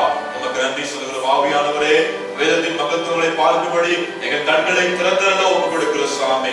வேதத்தின் ரகசியங்களை நீர் எங்களுக்கு போதித்து நடத்த ஒப்புக் கொடுக்கிறோம். ஆவியானவரே, நீர் எங்களுக்கு போதித்து நடத்தும். நாங்கள் கவனமாய் கேட்டு எங்கள் வாழ்க்கையில நீர் வைத்திருக்கிற நன்மைகளில் ஆசீர்வாதம் பெற்றுக் கொள்ள கிருபை தாரும். என் பேசும் ஆவியானவரே, நாங்கள் கேட்கிறோம்.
கர்த்தராகிய இயேசு கிறிஸ்துவின் நாமத்தினாலும் பிதாவாகிய தேவனுடைய நாமத்தினாலும் யாவருக்கும் கிருபையும் சமாதானமும் உண்டாவதாக. மீண்டுமாக இப்படிப்பட்ட ஓய்வு நாளிலே நாம் ஒன்று கூடி கர்த்தரை ஆராதிக்கும்படியாய் ஆண்டவர் பாராட்டின கிருபைக்காக கர்த்தரை ஸ்தோத்திரிக்கின்றேன். கடந்த 1ஆம் தேதி நாம் ஒரு புதிய மாதத்திற்குள்ளாக பிரவேசிக்கின்ற அந்த முதலாவது நாள் வாக்குத்தத்த திருவிருது ஆராதனையை அனுசரித்தோம். அன்றைக்கு ஆண்டவர் நமக்கு கொடுத்த வாக்குத்தத்தமாக நாம் ஒரு வேத வார்த்தையை நாம் தியானித்தோம். அன்பான தேவனுடைய பிள்ளைகளே, 9 மாதங்கள் ஆண்டவர் நம்மோடு கூட இருந்து நமக்கு எல்லா விதத்திலையும், ஒருவேளை இங்க இருக்கிற நம்ம நிறைய பேர் கூட கொரோனா வந்திருக்கும், தெரியாது, அது நமக்கு தெரியாமலே நமக்கு தெரியாமலே அது போயிருக்கும். ஆண்டவர் நம்மை சுகத்தோடு பலத்தோடு வைத்திருக்கிறதுக்காக நாம் கர்த்தரை ஸ்தோத்திரிக்கின்றோம். தொடர்ந்து இந்த கொடை நோய் சீக்கிரத்துல உலகத்தை விட்டு, குறிப்பாக நம்முடைய தேசம், நம்முடைய மாநிலம், நம்முடைய மாவட்டம் பட்டணத்தை விட்டு மறைபடியாய் தொடர்ந்து நாம் ஊக்கமாய் செபிக்க உங்களை கேட்டுக்கொள்கிறேன். கர்த்தருக்கு ஸ்தோத்திரம். இப்படிப்பட்ட நிலைகளிலே ஆண்டவர் அற்புதமாய் நம்மை நடத்தி வந்திருக்கின்றார். என்னை சிநேகிக்கிறவரை நானும் சிநேகிக்கிறேன், அதிகாலையில் என்னை தேடுகிறவர்கள் என்னை கண்டடைவார்கள் என்று சொல்லி செப்டம்பர் மாதத்தில் கர்த்தர் நமக்கு வாக்கு பண்ணி நாம் ஆண்டவரை கண்டுகொள்வதற்கான வழிகளை எல்லாம் நமக்கு ஆண்டவர் கற்றுக் கொடுத்து அவரை கண்டுகொண்டு அந்த ஆசீர்வாதத்தை பெற்றுக்கொள்ள நமக்கு உதவி செய்திருக்கிறார். அதற்காக ஆண்டவரை துதிக்கின்றோம். இப்பொழுதும் இந்த மாதத்திலே கர்த்தர் நமக்கு வாக்கு பண்ணி இருக்கின்றார். நெகேமியாவின் புத்தகம் 13ஆம் அதிகாரத்தினுடைய 31வது வசனத்தினுடைய கடைசி பகுதியை நாம் வாசிக்கலாம். நெகேமியா 13ஆம் அதிகாரம் 31வது வசனத்தினுடைய கடைசி பகுதி. என் தேவனே எனக்கு நன்மை உண்டாக என்னை நினைத்தருளும். என் தேவனே எனக்கு நன்மை உண்டாக என்னை நினைத்தருளும் என்று சொல்லி நெகேமியாவினுடைய ஜெபத்தை நாம் இந்த வேத பகுதியிலே, இந்த வசனத்திலே வாசிக்கிறோம். பிரியமானவர்களே, எனக்கு அன்பான தேவனுடைய பிள்ளைகளே, வேதத்தில் உள்ள அத்தனை புத்தகங்களையும் வரலாற்று வேத அறிஞர்கள் அதை ஒரு சில வகை பிரித்திருக்கிறார்கள். 5 ஆகமங்கள் என்று சொல்லி ஆதியாகமத்தின் புத்தகத்திலிருந்து உபாகமத்தின் புத்தகம் வரைக்கும் பெண்டெடுக் என்று சொல்லி எபிரேய பாஷையிலே சொல்லுவார்கள். 5 ஆகமங்கள் என்று சொல்லி அவற்றை பிரித்திருக்கிறார்கள். அதற்கு பிறகு ஹிஸ்டாரிக்கல் புக்ஸ், வரலாற்று புத்தகங்கள் என்று சொல்லி யோசுவா புத்தகத்திலிருந்து எஸ்தர் புத்தகம் வரைக்கும் வரலாற்று புத்தகங்கள் என்று சொல்லி அவற்றை வகைப்படுத்தி இருக்கிறார்கள். சில புத்தகங்கள், சில அதிகாரங்கள் கவிதை நடையில இருக்கும், பொயட்டிக்கல் புக்ஸ் அப்படின்னு சொல்லி யோபுவிலிருந்து சாங்ஸ் ஆஃப் சாலமன், உன்னத பாட்டு வரைக்கும் அதை பிரித்திருக்கிறார்கள். அப்புறம் மேஜர் ப்ராஃபிட்ஸ், மைனர் ப்ராஃபிட்ஸ், பெரிய தீர்க்கங்கள், சிறிய தீர்க்கங்கள் என்று சொல்லி ஏசாயா முதல் தானியேல் புத்தகம் வரைக்கும் பெரிய தீர்க்கங்கள் என்றும், ஓசியா முதல் மல்கியா வரைக்கும் சிறிய தீர்க்க தரிசன புத்தகங்கள் என்று சொல்லி அவற்றை பிரித்திருக்கிறார்கள். புதிய பாட்டுக்கு வருகிற பொழுது நற்செய்தி பாடங்கள், அதாவது சுவிசேஷ புத்தகங்கள் என்று சொல்லி மத்தேயு, மார்க்கு, லூக்கா, யோவான் ஆகிய 4 சுவிசேஷ புத்தகங்களையும், வரலாற்று புத்தகம் என்று சொல்லி அப்போஸ்தலர் நடபடிகளையும், மற்றும் நிருப புத்தகங்கள் எபிஸ்டல்ஸ் புக் என்று சொல்லி ரோமர் முதற்கொண்டு யூதா புத்தகத்தை வரைக்கும் நிருப புத்தகங்களாகவும், மற்றுமாக இதுல புதிய ஏற்பாட்டில் ஒரே ஒரு தீர்க்க தரிசன புத்தகம், ப்ராஃபஸி, புக் ஆஃப் ப்ராஃபஸி, அது வெளிப்படுத்தின விசேஷம் என்று சொல்லி அதை பிரித்திருக்கிறார்கள்.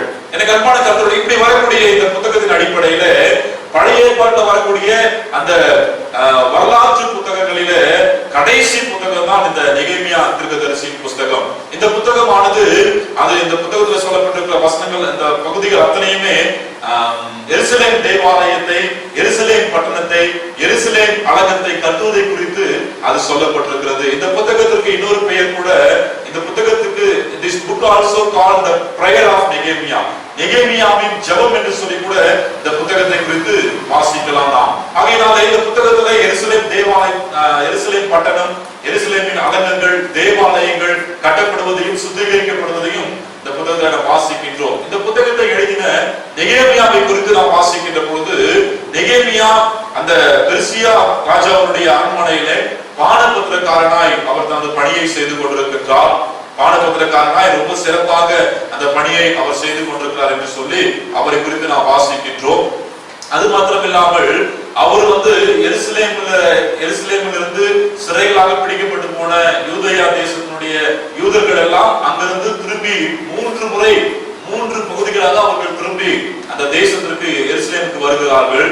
முதலாவது செருபாபேலுடைய தலைமையிலே அவர்கள் 538 பிசி, கிமு 538 செருபாபேல் தலைமையிலே அவர்கள் எருசலேமுக்கு திரும்பி வருகிறார்கள். இரண்டாவதாக கிமு 458 எஸ்ரா தலைமையிலே அவர்கள் எருசலேமுக்கு திரும்பி வருகிறார்கள். கடைசியாக கிமு 445 வருடத்திலே நெகேமியா தலைமையிலே அவர்கள் எருசலேமுக்கு திரும்பி வருகிற சம்பவத்தை நாம் வாசிக்கின்றோம். இதுல குறிப்பாக நெகேமியாவிலிருந்து அவர்கள் நெகேமியா தலைமையிலே கடந்து வருகிற பொழுது ஒரு சிலர் எருசலேமிலிருந்து யூதேயா அந்த பெர்சியா தேசத்துக்கு போகிறார்கள். அங்க போயிட்டு நெகேமியா பார்த்து பேசுறப்ப எப்படி இருக்கிறாங்க நம்ம ஊர் ஜனங்களான்னு கேட்கிறப்போ எல்லாரும் ரொம்ப கஷ்டப்படுறாங்க. அலங்கெல்லாம் இடிக்கப்பட்டது, சுத்தரிக்கப்பட்ட அந்த இடங்கள்லாம் அப்படியே கிடக்கிறதுன்னு சொல்கிற பொழுது ரொம்ப வேதனைப்படுகின்றார். ரொம்ப வேதனைப்பட்டுட்டு அப்படிதான் அந்த புக்கு ஆரம்பிக்கிறது. அவர் மிகவும் வேதனைப்பட்டு துக்கமுகமாய் கர்த்தருடைய சமூகத்தில் அழுது, சில நாட்களாய் துக்கத்தோடு கூட அழுது தேவனுடைய சமூகத்தில் ஜெபித்துக் கொண்டிருந்தார் என்று சொல்லி 1ஆம் அதிகாரத்துல வாசிக்கிறோம். அப்படியாக வருகின்ற பொழுது ஒரு நாள் ராஜாவுக்கு பானபத்திரக்காரன் என்றால் ராஜா சாப்பிடுற எல்லா சாப்பாட்டையும் இவர் தான் டேஸ்ட் பண்ணணும்.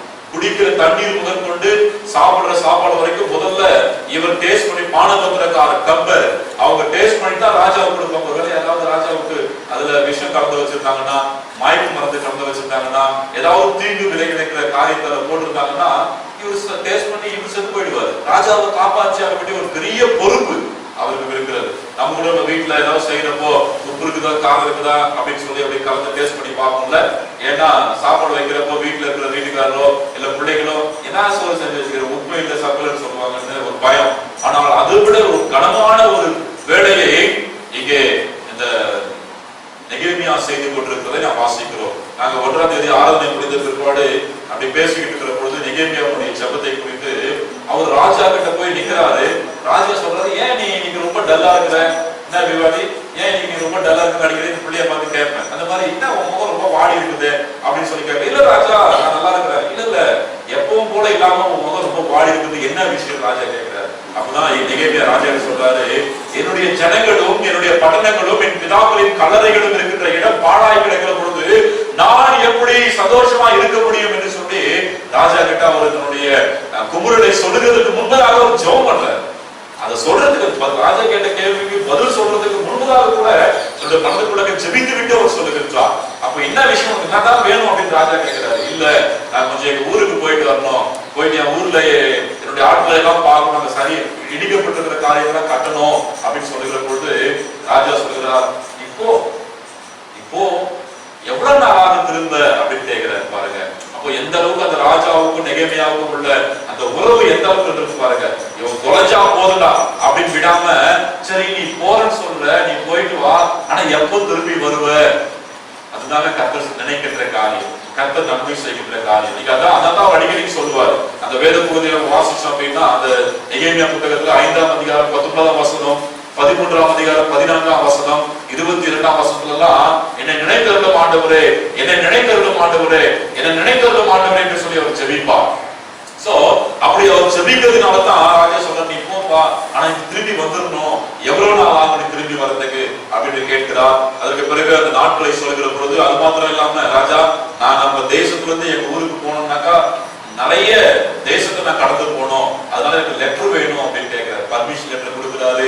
அந்த ஆலயத்தை கட்டுவதற்கு, அந்த பட்டணங்களை கட்டுவதற்கு ஆட்களையும் ராணுவத்தையும் அந்த பொருட்களையும் அவர் கொடுத்து அனுப்புகின்றார். ஆண்டவர் ஒரு மனிதனை நினைவு கூறுகிற பொழுது, கர்த்தர் ஒரு மனுஷனை நினைக்கின்ற பொழுது அவனுக்கு இந்த மாதிரியான ஆசீர்வாதங்கள் எல்லாம் கிடைக்கும். ஆண்டவர் நம்மை நினைவு கூறுகிறவராய் இருக்கிறார். ஆகையால் தான் அடிக்கடிக்கு ஜெபம் பண்றார், என் ஆண்டவரே எனக்கு நன்மை உண்டாக என்னை நினைத்தருளும், என் தேவனே எனக்கு நன்மை உண்டாக என்னை நினைத்தருளும் என்று சொல்லி அவர் ஜெபிக்கின்றார். இன்றைக்கு நம்முடைய ஜெபங்களும், இன்றைக்கு நாம் கர்த்தருடைய சமூகத்துல ஏறுகிற ஒவ்வொரு விண்ணப்பங்களிலேயும், ஆண்டவரே என்னை நினைத்தருளும் சாமி, என்னை நினைத்தருளும். ஆண்டவர் நினைத்தால் மாத்திரம்தான் நாம் ஆசீர்வாதத்தை பெற்றுக்கொள்ள முடியும். ஏனென்றால் நாம் யாக்கோபு எழுதின புத்தகத்துல 1ஆம் அதிகாரம் 17ஆம் வசனத்துல வாசிக்கிறோம், நன்மையான எந்த ஈவும் பூரணமான எந்த வரமும் பரத்திலிருந்து உண்டாகி சோதிகளின் பிதாவிடத்திலிருந்து, it comes from the heavenly father, சோதிகளின் பிதாவிடத்திலிருந்து வருகிறது என்று சொல்லி நம்ம இன்னைக்கு பெற்றுக் கொண்டிருக்கிற எல்லா நன்மைகளும் ஆசீர்வாதங்களும் ஆண்டவர் கொடுத்தது மாத்திரம்தான்.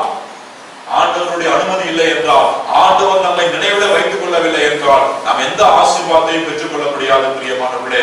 ஆகையாலே ஆண்டவரே நம்முடைய ஒவ்வொரு நொடியும் என்னை நினைத்தருளும் சாமி, என்னை நினைத்தருளும் சாமி என்று சொல்லி ஆண்டவரை நினைத்துக் கொள்ளுகிறவர்களாக நாம் இருந்தோம் என்றால் ஆண்டவர் நம்மை நிச்சயமாய் ஆசீர்வதிப்பார் பிரியமானவர்களே.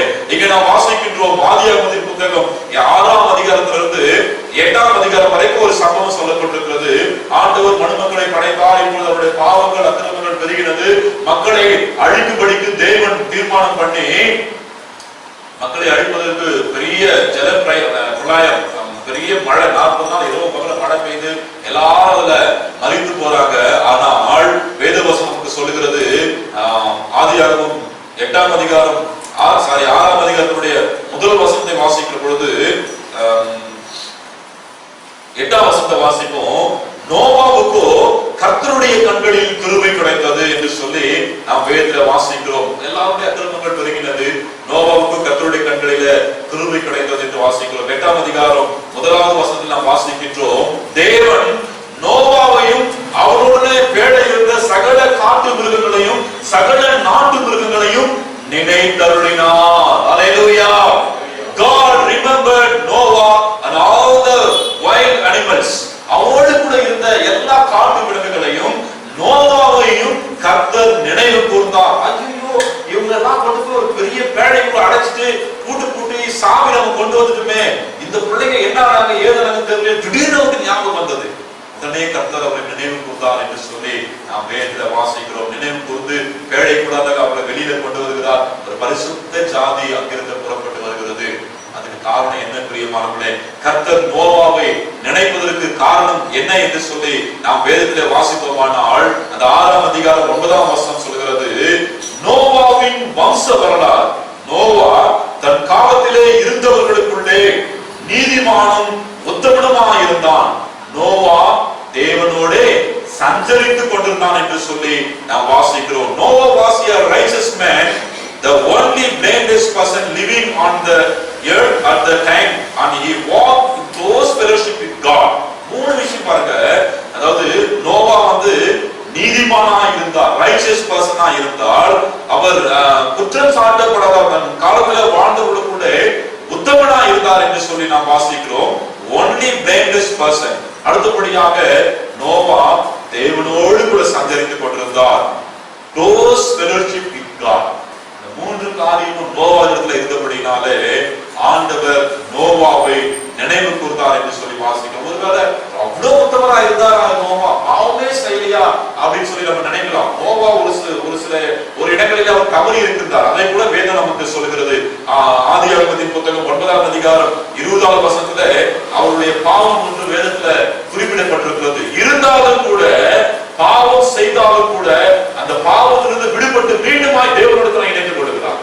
தேவனோடு கூட அந்த ஃபெலோஷிப், அந்த ஐக்கியத்தை அவர் உறுதிப்படுத்திக் கொள்கிறார். மீண்டும் அதை தொடர்கிறார். பல நேரங்களில் நம்ம என்ன பண்ணிடுறோம், ஏதாவது தவறு செஞ்சுட்டோம்னா ஒரு கில்டி ஃபீலிங், அந்த குற்ற உணர்வு நமக்குள்ளாக வருகிற பொழுது ஜெபிப்பதையோ வேதத்தை வாசிப்பதையோ நாம் மறந்து போகின்றோம். அதோடு கூட நமக்கு ஆண்டவருக்கு ஒரு பெரிய செப்பரேஷன், ஒரு பெரிய பிரிவு வந்து விடுகின்றது. நோவாவுக்கும் அப்படிப்பட்ட சூழல் வந்திருக்கிறது தான். ஆனாலும் கூட அவர் மீண்டுமாய் தன்னை ஆண்டவரோடு கூட புதுப்பித்துக் கொண்டு ஆண்டவரோடு கூட அந்த நெருங்கிய வாழ்வு வாழ்ந்தபடினாலே நோவாவை கர்த்தர் நினைவு கூர்ந்தார், நினைத்தருளினார் என்று சொல்லி நாம் வேதத்தில் வாசிக்கிறோம். ஆதியாகமம் 18ஆம் அதிகாரத்திற்கு நாம் கடந்து வருகிற பொழுது 18ஆம் அதிகாரத்திலிருந்து 19ஆம் அதிகாரம் 29வது வசனம் வரைக்கும் நாம் பார்க்கின்ற பொழுது 29ஆம் வசனம் சொல்கிறது. ஆதியாகமம் 19ஆம் அதிகாரம் 29ஆம் வசனம், தேவன் அந்த சமபூமியின் பட்டணங்களை அழிக்கும் போது தேவன் ஆபிரகாமை நினைத்தார். அல்லேலூயா. ஒரு அழிவு வருகிற பொழுது, தேசத்துல ஒரு அழிவு வருகிற பொழுது தேவன் ஆபிரகாமை நினைத்தார். இன்றைக்கு உங்களையும் என்னையும் தேவன் நினைத்திருக்கிறார். அல்லேலூயா. யாரெல்லாம் ஆண்டவரை நேசிக்கிற சொல்றீங்க? சத்தமாலையில சொல்லுவான் அல்லேலூயா. ஏன்னா இன்னைக்கு உலகம் முழுவதும் ஒரு பெரிய அழிவு, ஒரு பெரிய கொள்ளை நோய் வந்திருக்கிறது. ஆனாலும் இந்த கொள்ளை நோய், இந்த அழிவிலிருந்து உங்களையும் என்னையும் தேவன் நினைத்தபடினால்தான் இன்றைக்கு ஆண்டவருடைய சமூகத்தில் நாம் ஜீவனோடு கூட இருக்கிறோம். ஆண்டவர் எந்த அளவுக்கு அவருடைய மைண்ட நம்ம வச்சிருக்காரு கொஞ்சம் யோசிச்சு பாருங்க. கர்த்தர் தேவன் ஆபிரகாமை நினைத்து லோத்து குடியிருந்த பட்டணங்களை தாம் கவிழ்த்து போடுகையில் லோத்தை அந்த அழிவின் நடுவில் இருந்து தப்பிவிக்கும்படி அனுப்பிவிட்டார் என்று சொல்லி நாம் வேதத்தில் வாசிக்கிறோம். அப்போ ஆபிரகாமை தேவன் நினைவு கூறுவதற்கு என்ன காரணம் என்று சொல்லி நாம் பார்த்தோமானால் 18ஆம் அதிகாரத்தினுடைய 18ஆம் வசனத்திலிருந்து 19ஆம் வசனம் வரைக்கும் நமக்கு சொல்லுகின்ற காரியம் என்னவென்றால், ஆதியாகமம் 18ஆம் அதிகாரம் 18ஆம் வசனம் 19ஆம் வசனம், நான் செய்ய போகிறதை ஆபிரகாமுக்கு மறைப்பேனோ. இப்போ இந்த 18ஆம் அதிகாரத்துக்கு வரும்போது ஆபிரகாம் அவன் வீட்டு வாசல்ல உட்கார்ந்துட்டு இருக்கிறார், அந்த மம்ரோயின் சமபூமியில. திடீர்னு தேவதூதர்கள் வருகிறார்கள். ஆபிரகாம் அவங்களுக்கு போயிட்டு நல்ல கொடுத்த மாடெல்லாம் அடிச்சு விருந்து வைக்கிறாரு. அதுக்கெல்லாம் சாப்பிட்டு அவங்க போறாங்க. ஆக்சுவலா அவங்க அந்த லோத்து குடியிருந்த அந்த பட்டணத்தை அழிக்கும்படியாக, சோதம் குமராவை அழிக்கும்படியாக வருகிறார்கள்.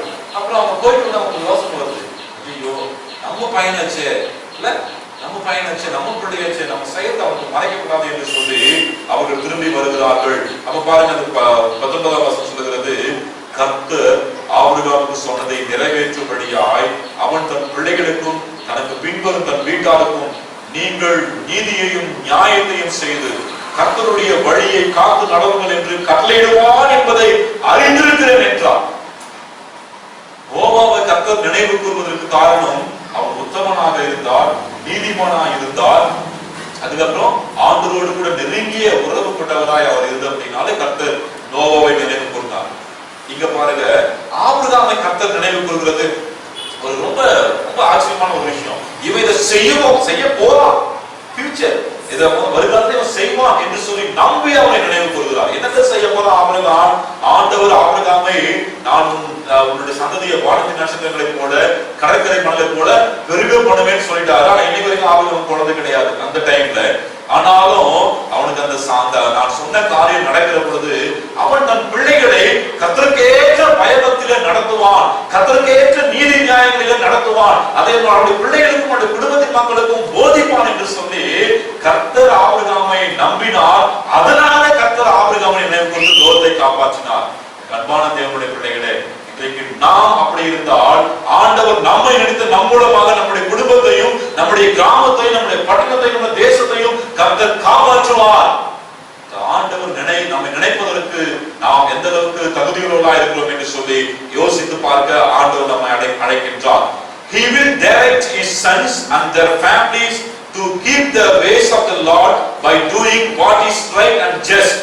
கர்த்தருக்கு முன்பதாக எது சரியானது, கர்த்தருடைய சமூகத்துக்கு முன்பதாக எது நல்லது என்று சொல்லி தன்னுடைய பிள்ளைகளுக்கும் தன்னுடைய வீட்டாருக்கும் அப்படிப்பட்ட போதனை கொடுத்து அவன் நடத்துவான் என்று சொல்லி நம்பி கர்த்தர் ஆபிரகாமை நினைவு கூர்ந்தார் என்று சொல்லி நாம் வேதத்தை வாசிக்கிறோம். பிரியமான நீதிமொழிகள் 22ஆம் அதிகாரம் 6வது வசனம் சொல்கிறது, பிள்ளையானவனை நடக்க வேண்டிய வழியிலே நடந்து, அவன் முதிர் வயதிலேயும் அதை விடாதிருப்பான். இன்னைக்கு சிறு பருவத்துல பிள்ளைகளை நாம் எந்த வழியில நடத்துகிறோமோ, என்னத்தை கற்றுக் கொடுக்கிறோமோ, என்ன முன்மாதிரியை பிள்ளைகளுக்கு நாம் வைக்கின்றோமோ, அதுதான் அவர்கள் முதிர் வயதில் கடைபிடிப்பார்கள். அதைதான் அவர்கள் அவர்களுடைய பிள்ளைகளுக்கும் கற்றுக் கொடுப்பார்கள். இன்றைக்கு நம்ம ஒருவேளை சண்டை பண்றவங்களா, கெட்ட வார்த்தை பேசிக் கொண்டிருக்கிறவங்களா, குடிக்கிறவங்களா, அடிக்கிறவங்களா, அப்படியே உலகம் போன உலகத்தினுடைய இச்சைகளில உழந்து கொண்டிருக்கிறா இருந்தால் அதை பார்க்கிற நம்முடைய பிள்ளைகளும் அப்படியே தான் வளர்வார்கள். ஒருவேளை இன்னொரு புறத்துல இன்றைக்கு நாம் ஜெபிக்கிறவர்களாய், வேதத்தை வாசிக்கிறவர்களாய், கர்த்தருடைய நீதி நியாயங்களை கருத்தாய் பிள்ளைகளுக்கு போதிக்கிறவர்களாய் இருந்தால் அந்த பிள்ளைகளும் அவருடைய பிள்ளைகளுக்கும் சந்ததி சந்ததியாய் அப்படியே போதித்துக் கொடுப்பார்கள். ஆகையினால்தான் உன் பிள்ளைகளை நடக்க வேண்டிய வழியில நடந்து அவன் முதிர் வயதிலும் அதை விடாதிருப்பான் என்று சொல்லி வேதம் சொல்லுகிறது. நீதிமொழிகள் 3ஆம் அதிகாரம் 6ஆம் வசனத்துல, remember the Lord in everything you do. உன் வழிகளில் எல்லாம் அவர் நினைத்துக் கொண்டு செய்கின்ற எல்லா காரியங்களையும் கர்த்தரை நினைத்துக் கொண்டு அப்பொழுது அவர் உன்னை நினைப்பார். அவ்வளவுதான் விஷயம். இன்னைக்கு நான் ஒருத்தர் மைண்ட்ல ஞாபகத்தை வச்சுக்கிட்டேன், நான் அவங்க நினைச்சிட்டேன் அப்படின்னாக்கா அவங்க நினைப்பாங்க. ஒருவேளை நான் அவங்கள பார்த்துட்டு அவங்க மாத்திரம் ஞாபகத்துல வச்சுக்கணும் அப்படின்னு நினைக்கிறதுல எந்த பிரயோஜனமும் கிடையாது. கர்த்தரை நான் நினைத்துக் கொண்டா ஆண்டவர் நம்ம நினைப்பார். அதுதான் விஷயமே, ஒண்ணுமே கிடையாது. நோவாவா இருந்தாலும் சரி, ஆபிரகாமா இருந்தாலும் சரி, ஆண்டவரை எப்பொழுதும் நினைத்துக் கொண்டே இருந்தார்கள். ஆகையினாலே ஆண்டவர் அவரை நினைத்தருளினார் என்று சொல்லி வேதத்தை வாசிக்கிறோம். நோவாவை கர்த்தர் நினைத்தார், நோவாவையும் அவருடைய குடும்பத்தையும் ஆண்டவர் அழிவிலிருந்து காப்பாற்றினார். ஆபிரகாமை கர்த்தர் நினைத்தருளினார், ஆபிரகாமையும் அந்த லோத்துவையும் ஆண்டவர் அற்புதமாய் காப்பாற்றினார் என்று சொல்லி வேதத்தை வாசிக்கிறோம். 2வது வேத பகுதியாகிய லூக்கா எழுதிய சுவிசேஷம் 7ஆம் அதிகாரத்துடைய 1லிருந்து 9 வசனங்களை நாம் வாசித்தோம்.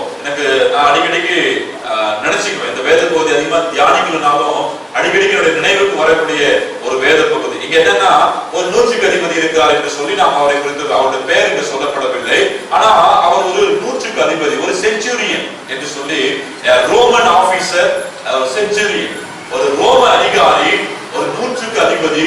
அவருக்கு கீழாக 100 பேர் வேலை செய்கிறார்கள். அதான் நம்ம வாசிச்சோம்னா, ஒருத்தங்களை போனாங்க ஒருத்தன் போவான், ஏய் இந்த வாட அப்படின்னா ஒருத்தன் வருவான், ஏய் இந்த உட்கார ஒருத்தன் உட்காருவான். அவர் பேச்சை மீறதுக்கு யாருமே கிடையாது. அப்படிப்பட்ட அதிகாரம் கூட ஒரு மனிதனாய் அவர் இருந்தார் என்று சொல்லி அவரை குறித்து நாம் வேதத்துல வாசிக்கிறோம். ஆனாலும் ஆண்டவர் அவரை நினைவு கூறும்படியாக ஒரு காரியம் நடைபெற்றது. என்னன்னா, இப்ப அவனுக்கு ரொம்ப க்ளோஸா இருந்த, அவங்க வீட்டுல வேலைக்காரங்க நிறைய பேர் இருக்கிறாங்க, அதுல ரொம்ப க்ளோஸா, ரொம்ப நெருக்கமா, ரொம்ப அன்பா இருந்த ஒரு வேலைக்காரன் திடீர்னு வியாதிப்பட்டு சாக போறான். இன்னும் கொஞ்ச நேரத்துல சாக போறான். அப்போ இந்த 100க்கு அதிபதி ஏசாமியை குறித்து கேள்விப்பட்டிருக்கிறான். இயேசு கிறிஸ்து மரித்தவர்களை கூட உயிரோடு கூட எழுப்புகிறார், பார்வையற்றவர்களுக்கு பார்வை கொடுக்கிறார், வாய் பேசாதவங்களை பேச வைக்கிறாரு, காரணம் குணமாயிருக்கு நடக்கிறாங்க அப்படின்னு சொல்லி அவரை குறித்து கேள்விப்பட்டு ஆட்களை அனுப்புகிறான். அவங்களுக்கு வரதுக்கு பயம், இயேசு சாமி கிட்ட நேரடியா வரதுக்கு இந்த 100க்கு அதிபதிக்கு பயம். அதனால அவருக்கு ரெக்கமெண்ட் பண்ணும்படியாய் சில யூதர்களை ஏசாமி கிட்ட அனுப்புறாங்க. அப்ப அவங்க வராங்க, ஏசாமி கிட்ட சொல்றாங்க, 4ஆம் வசனத்துல நாம் வாசிக்கின்றோம், அவர்கள் இயேசுவின் இடத்துல வந்து அவரை கருத்தாய் வேண்டிக் கொண்டு, ஆங்கிலத்துல அவங்க பெக் பண்ணாங்க, கெஞ்சினாங்க என்று சொல்லி நாம் வாசிக்கின்றோம். So they earnestly begged Jesus to help the man. He is worthy to have you do this for him.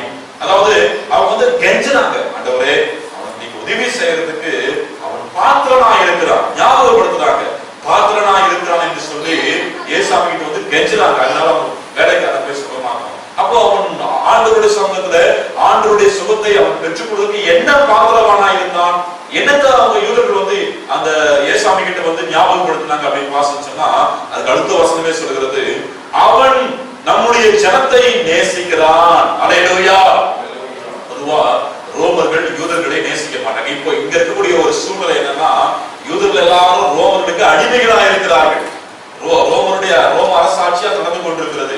ரோமர்களுக்கு அடிமையா இருக்கிறாங்க. அவங்க என்ன வேணாலும் பண்ணலாம். அப்போ இப்படிப்பட்ட ஒரு நூற்றுக்கு அதிபதி அந்த ஜனங்களை நேசிக்கிறார், யூத ஜனங்களை நேசிக்கிறார். அவங்களுக்கு ஒருவேளை நிறைய ஒரு சலுகைகளை கொடுத்திருக்கலாம், அவங்க கொண்டு போன பெட்டிஷன்ஸ்க்கு எல்லாம் அவர் பதில் கொடுத்திருக்கிறார். ஏதோ ஒரு விதத்துல அந்த ஜனங்களை நேசித்திருக்கிறான். அது மாத்திரம் இல்லாமல் நமக்கு ஒரு ஜெபாலயத்தையும் கட்டி கொடுத்தான் என்று சொல்லி அவர்கள் சொல்லுகிறார்கள். ஜனத்தையும் நேசிக்கிறான். நம்முடைய ஜனம் அவங்க ஆண்டவரை தொழுது கொள்வதற்கு ஒரு ஜெபாலயத்தை, ஒரு சினாகர், ஒரு ஜெப கூடத்தை அவன் கட்டி கொடுத்தான் என்று சொல்லி ஏசாமிக்கு ஞாபகப்படுத்துறாங்க. ஏசாமி திரும்பி பார்க்கிறாரு.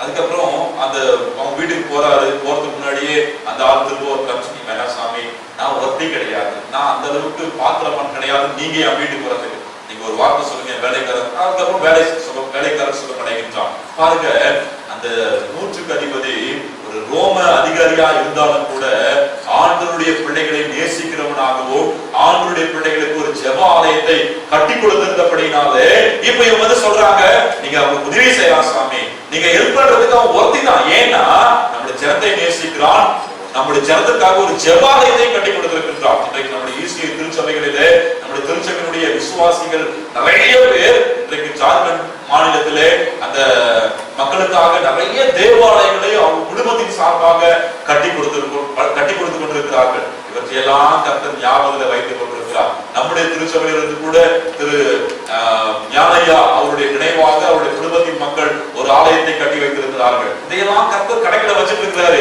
இப்ப அவங்களுக்கு ஒரு உதவி வேணும், அவங்க ஆண்டோட சமூகத்துக்கு ஒரு நன்மைக்காக கேட்கிறப்போ ஆண்டவர் நினைவு கொண்டு வருவார். ஆமா, இவங்க என்னுடைய நாமத்தின் மகிமைக்காக அங்க ஒரு ஆலயத்தை கட்டி இருக்கிறாங்களே, என்னுடைய நாமத்தின் மகிமைக்காக ஒரு லைட் வாங்கி கொடுத்தாங்களே, என்னுடைய நாமத்தின் மகிமைக்காக ஒரு வாட்டர் கேன் வாங்கி கொடுத்தாங்களே, என்னுடைய நாமத்தின் மகிமைக்காக ஒரு மைக் வாங்கி கொடுத்தாங்களே, இப்படி ஒரு சின்ன சின்ன காரியமா இருக்கும். என்னுடைய நாமத்தின் மகிமைக்காக ஆலயத்தை கூட்டுவதற்கு சுத்தப்படுத்துவதற்கு ஒரு விளக்கமான குழப்பம் வாங்கி கொடுத்தாங்களே. நம்ம செய்கின்ற சின்ன சின்ன காரியமா இருந்தாலும் பெரிய பெரிய காரியமாக கர்த்தர் நினைவுல வைத்துக் கொள்ளுங்க. ஆனா நம்ம கர்த்தருக்காக எதையாக செய்யணும், அதுதான் விஷயம் இல்லையா? எதையாக செஞ்சாதான் கர்த்தர் ஞாபகம் வச்சிருப்பாரு. பெருசா செய்யணும் அப்படின்னா நாம எதிர்பார்க்கல. உன்னால என்ன செய்ய முடியுமோ அதை ஆண்டவருக்காக நிச்சயமா செய்யணும். அதை ஆண்டவர் நினைவுல வைத்துக் கொள்கிறார். நமக்கு ஒரு கஷ்டம் வரும்போது அதை ஆண்டவர் நினைத்தருடைய இந்த நூற்றுக்கு அதிபதியை கர்த்தர் நினைத்தருளினால் அவருடைய வேலைக்காரன் சுகமானான். இன்றைக்கு நாம ஆண்டவர் சமூகத்துல நம்ம ஆண்டவர் நினைவு கூறும்படி என்ன செய்திருக்கிறோம் என்று சொல்லி யோசித்து பாருங்கள். இன்னொரு மனிதனை குறித்து பார்த்து நாம் முடிக்கலாம். அப்போஸ்தலர் நடபடிகள் 10ஆம் அதிகாரம் 1ஆம் வசனத்திலிருந்து 8ஆம் அதிகாரம் அப்போஸ்தலர் 10ஆம் அதிகாரம் 1 to 8 மற்றும் 31வது வசனங்களிலே நாம் வாசிக்கின்ற பொழுது அப்போஸ்தலர் 10:38 நம்ம வாசிப்போம். 10ஆம் அதிகாரம் 38வது வசனத்தை நான் வாசிக்கிறேன். நசரேயனாகிய இயேசுவை தேவன் பரிசுத்த ஆவியினாலும் வல்லமையினாலும் அபிஷேகம் பண்ணினார். தேவன் அவருடன் கூட இருந்தபடினாலே அவர் நன்மை செய்கிறவராயும் பிசாசின் வல்லமையில் அகப்பட்ட யாவரையும் 31வது வசனம் வாசிங்க, 38 வாசிங்க. கொர்நேலியுவே, உன் ஜெபம் கேட்கப்பட்டது, உன் தான தர்மங்கள் தேவன் சந்நிதியில் நினைத்தருளப்பட்டது என்று சொல்லி நாம் வாசிக்கிறோம். இங்கேயும் பாருங்க, ஒரு நூற்றுக்கு அதிபதி தான், ஒரு ரோமன் ஆர்மி ஆபீசர். இவரை குறித்து பார்க்கிறோம், ஒரு ரோம அரசாங்கத்துல ராணுவ அதிகாரி, நூற்றுக்கு அதிபதி. அதுலயும் பாத்தீங்கன்னா இத்தாலிய பட்டாளம், நம்ம ராணுவத்துல நிறைய பெட்டாலியன், நிறைய பிரிவுகள் இருக்கிறது. அது போல captain of the Italian regiment, அந்த இத்தாலிய பட்டாளம் என்றதால் அதுக்கு வந்து ஒரு தலைமை ஆர்மியில இருக்கிறார். அது மாத்திரம் இல்லாமல் அவர் ஆண்டுடைய சமூகத்துல தினமும் ஜெபிக்கிற மனுஷனா இருந்தார். என்னன்னே தெரியல, ஒரு பாட்டு ஜெபம் பண்ணிட்டு இருப்பார்.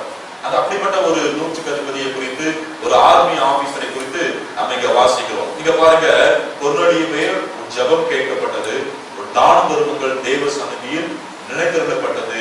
அப்படினால ஆண்டவர் கொர்நேலியுவுக்கு தரிசனமாகி, நீ யோகா பண்றதுக்கு ஆள் அனுப்பு, அங்க பேதுரு இருக்கிறாரு, அவர் வந்து நீ செய்ய வேண்டியதை வந்து சொல்லுவாரு அப்படின்னு சொல்றாரு. அவன் அப்படியே யோகா பண்ணதுக்கு ஆள் அனுப்பி பேதுருவை கூட்டிட்டு வராங்க. அங்க வந்து பாத்தீங்கன்னா கொர்நேலியுவும் அவருடைய வீட்டாரும் பேதுருடைய வருகைக்காக காத்துக் கொண்டிருக்கிறார்கள். அங்க பேதுரு வந்து இயேசு கிறிஸ்துவின் நாமத்தினால ஒரு பெரிய பிரசங்கத்தை பண்ணுகிறார். அவனும் அவனுடைய வீட்டாரும் அன்றைக்கு ரட்சிக்கப்பட்டு ஞானஸ்நானம் பெறுகிறார்கள். ஆண்டவர் நினைவு கூர்ந்தார். என்ன நினைவு கூர்ந்தாரு? இந்த நூற்றுக்கு அதிபதி, அதாவது நம்ம முதல்ல பார்த்த லூக்காவில் வரக்கூடிய நூற்றுக்கு அதிபதி ஆண்டவருடைய பிள்ளைகளை நேசிக்கிறவனாகவும் ஆண்டவருக்கு அந்த பிள்ளைகளுக்கு என்று சொல்லி ஒரு ஆலயத்தை கட்டி கொடுக்கிறவனா இருந்தான். இந்த கர்த்தர் அவரை நினைவு வேலைக்காரரை சுத்தமாக்கினார். இந்த கொர்நேலியு என்றதான இந்த நூற்றுக்கு அதிபதியை நாம் பார்த்தோம்னா அவர் மிகுந்த தான தர்மங்களை செய்து கொண்டு வந்தார் என்று சொல்லி அவரை குறித்து நாம் வேதத்திலே வாசிக்கின்றோம். பிரியமானவர்களே, கொர்நேலியு நிறைய தான தர்மங்களை அவர் செய்ததாக வேத வசனம் நமக்கு சொல்லுகிறது. நீ ஜெபம் பண்ற, ஜெபம் கேட்கப்பட்டது.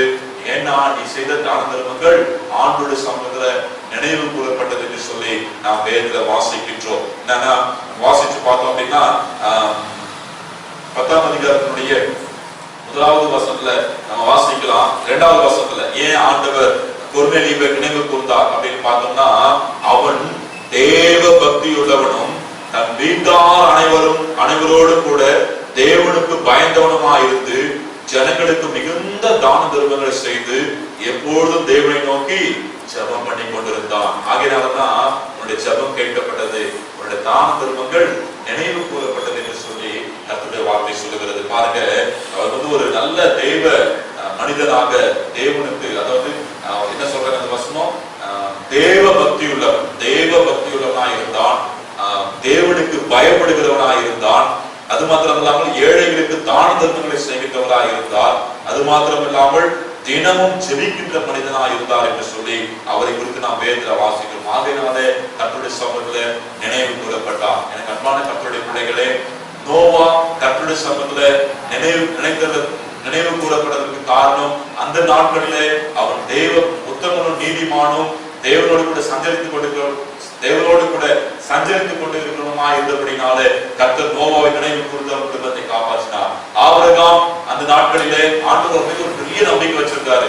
இவனை ஆசீர்வதிச்சாக்கா இவனுடைய எல்லா காரியத்தையும் இவனுடைய பிள்ளைகளுக்கும் வீட்டார் அனைவருக்கும் சொல்லிக் கொடுப்பான், அதனால நான் இவனை ஆசீர்வதிப்பேன். அது மாத்திரம் இல்லாம இவனால என்னுடைய குடும்பங்கள் காப்பாற்றப்படும் என்று சொல்லி ஆபிரகாம் நினைவு கூர்ந்து லோத்துவை கர்த்தர் காப்பாற்றினார். இங்க 100க்கு அதிபதியை கர்த்தர் நினைவு கூர்ந்து அவன் வேலைக்காரனை காப்பாற்றியதற்கு காரணம், அந்த 100க்கு அதிபதி ஆண்டவருடைய பிள்ளைகளை நேசிக்கிறவனாகவும் ஆண்டவருடைய நாமத்தின் மகிமைக்காக ஒரு ஆலயத்தை கட்டி கொடுத்தவனமா இருந்தார். ஆகிய கர்த்தர் 100க்கு அதிபதியுடைய வேலைக்காரனை சுகமாக்கினார். நினைவு கூர்ந்தார். சரி, ஓகே, நம்ம போய் ஹெல்ப் பண்ணுவோம், அவன் இவ்வளவு செஞ்சிருக்கிறானே அப்படின்னு சொல்லி. அதுக்கு கொர்நேலியுவை குறித்து பார்க்கிற பொழுது, கொர்நேலியு அவன் தேவனுக்கு பயப்படுகிற மனுஷனாக, ஏழைகளுக்கு உதவி செய்கிறவனாக, தினமும் ஜெபிக்கிறவனாக, தேவ பக்தியுள்ளவனாக இருந்தபடினால ஆண்டவர் கொர்நேலியுவை நினைவு கூர்ந்தார். அவனுடைய தான தர்மங்களை நினைவு கூர்ந்தார். அவனுடைய குடும்பம் முழுவதையும் கர்த்தர் ரட்சித்தார். இன்றைக்கு நாம் ஒருத்தர் ஆண்டவருடைய சமூகத்தில் இப்படி வாழ்ந்தோம் என்றால் ஆண்டவர் நம் குடும்பம் முழுவதையும், நம் மூலமாக நம்முடைய கிராமம், நம்முடைய பட்டணங்கள், நம்முடைய தேசம் எல்லாவற்றையும் கர்த்தர் காப்பாற்ற அவர் ஆயத்தமா இருக்கிறார். வேதவசனம் சொல்லுகிறது, சங்கீதம் 8வது சங்கீதத்துல வாசிக்கின்றோம், மனுஷனை நீ நினைப்பதற்கும் மனுஷகுமாரனை நீ விசாரிப்பதற்கும் அவன் எம்மாத்திரம் என்கிறேன் என்று சொல்லி அந்த வேதவசனம் சொல்லுகிறது. சங்கீதம் 8வது சங்கீதத்துல நாம் வாசிக்க முடியும். ஒருவேளை நம்முடைய இப்படிப்பட்ட காரியங்கள் எல்லாம் கொஞ்சம் இருந்ததுன்னாக்கா ஆண்டவர் நம்மை நினைவு கூர்ந்து நன்மை செய்வதற்கு அது இன்னும் பிரயோஜனமா இருக்கும் என்று சொல்லி வேதவசனம் சொல்லுகிறது. ஏனென்றால் சங்கீதம் 115:12 சொல்லுகிறது, கர்த்தர் நம்மை நினைத்திருக்கிறார், அவர் நம்மை ஆசீர்வதிப்பார். கர்த்தர் நினைச்சா மாத்திரம்தான் ஆசீர்வாதம் வரும். இன்றைக்கு நம்ம ஆண்டவரை நினைவு கூறுகிறோமா? லூக்கா 22ஆம் அதிகாரம் 19ஆம் வசனத்துல என்னை நினைவு கூறும்படி இதை செய்யுங்கள் என்று சொன்னார். என்னென்னலாம் ஆண்டவரை நம்ம நினைவு கூறி, ஆண்டவரை இது மூலமா தான் நம்ம நினைவு கூர்ந்து கொண்டிருக்கிறோம். யோசிச்சு பாருங்க, லூக்கா 23:44 கடைசி நேரத்துல கூட அந்த கல்வன் ஆண்டவரை சிலுவையில அறைந்து கொண்டிருக்கிற நேரத்துல, ஆண்டவரே உங்களுடைய ராஜ்யத்தை வருகிற பொழுது என்னை நினைத்தவர்கள் என்று சொல்லி ஜெபித்தான். ஆண்டவரை ஏற்றுக்கொண்டார். இன்றைக்கு என்னுடைய கூட நீ பரதீசில இருப்பார். இன்றைக்கு ஆண்டவரை நினைத்து கொள்கின்ற அனுபவம் நமக்கு இருக்கிறதா? நம்ம ஆண்டவரை நினைவுல வச்சுட்டு இருந்தோம் அப்படின்னாக்கா ஆண்டவர் நம்ம நினைவுல வைத்து நம்மையும் நம்முடைய குடும்பத்தையும் நம்முடைய பட்டணத்தையும் அவர் பாதுகாப்பார். கர்த்தருடைய கருத்துல நோவாவை போல, ஆபிரகாமை போல, 100க்கு அதிபதியை போல, கொர்நேலியுவை போல ஆண்டவரை நினைத்து கொடுக்கின்ற அனுபவத்துக்குள்ள நம்ம ஒப்புக்கொடுப்போம். இந்த மாதம் முழுவதும் ஆண்டவர் அந்த நெகேமியா ஜெபித்து ஜெயத்தை பெற்றுக் கொண்டது போல, ஆண்டவரின் தேவனே எனக்கு நன்மை உண்டாக என்னை நினைத்தவர்கள் என்று சொல்லி கர்த்தருடைய கருத்தை ஒப்புக் கொடுப்போம். ஆண்டவர் நினைத்த பொழுது நன்மைகளை பெற்றுக் கொள்வோம். கர்த்தர் தாம் இந்த வார்த்தைகளை நமக்கு ஆசீர்வாதம் கொடுப்பாராக. ஆமென். நாம் யாவரும் எழுதுறது பாடத்தாளிலே இறுதி பாடல், சத்திய வேதமான விதை காலை மாலை விதைப்போம் என்ற பாடலை நாம் பாடுவோம். அப்பொழுது கர்த்தருக்கு நாம் காணிக்கைகளை கொண்டு வரலாம். பாடல் தாளிலே 3வது பாடல் பாடல் புத்தகத்திலே 381வது பாடல்.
நேசிக்கிற பரலோகத்தினால ஆண்டவரே மீண்டுமாய் இந்த சமூகத்தில் இருக்கும்படியான இப்படிப்பட்ட நல்ல நேரத்தை கர்த்தர் எங்களுக்கு தந்தபடினாலே நாங்கள் உம்மை துதிக்கிறோம், ஸ்தோத்திரிக்கிறோம், மகிமைப்படுத்துகிறோம். இந்த பரிசுத்தமான ஓய்வு நாளை ஆராதனை வேலைக்காக நாங்கள் உம்மை துதிக்கிறோம் சுவாமி.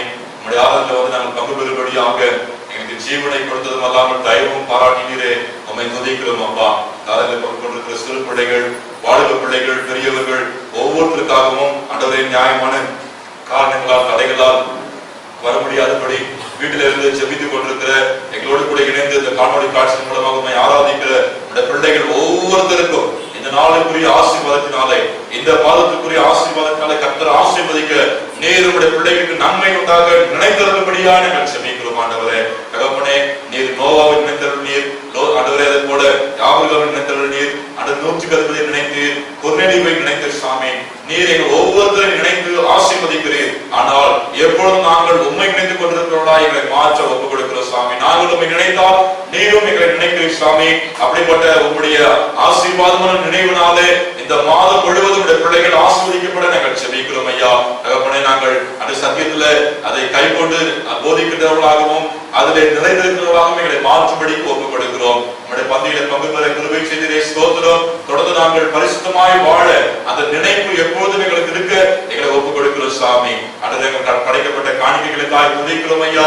இது உங்களுடைய ஊழியங்களில பயன்படுகிற பொழுது வரக்கூடிய எல்லா நன்மைகளும் ஆசீர்வாதங்களும் ஆத்தும ஆதாயங்களும் நம்முடைய பிள்ளைகள் ஒவ்வொருத்தருடைய கரங்களின் கிரியைகளிலும் வந்து படிக்கும்படிக்கு நாங்கள் ஜெபிக்கிறோம் ஐயா.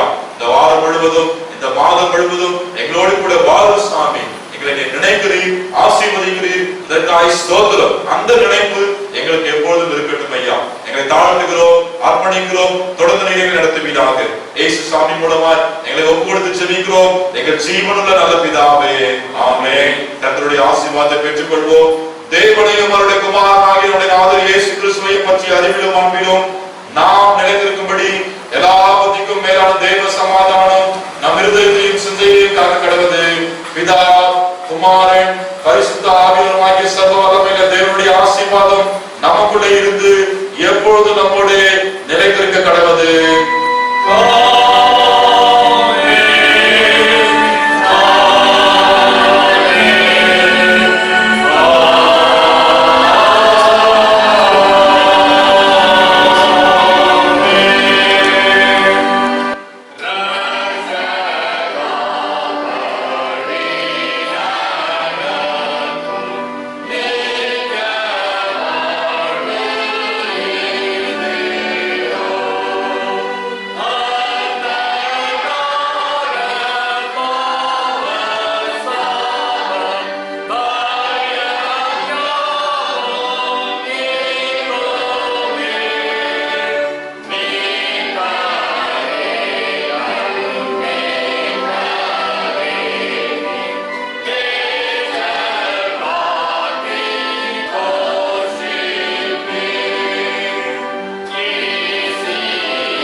சமாதானத்தோடு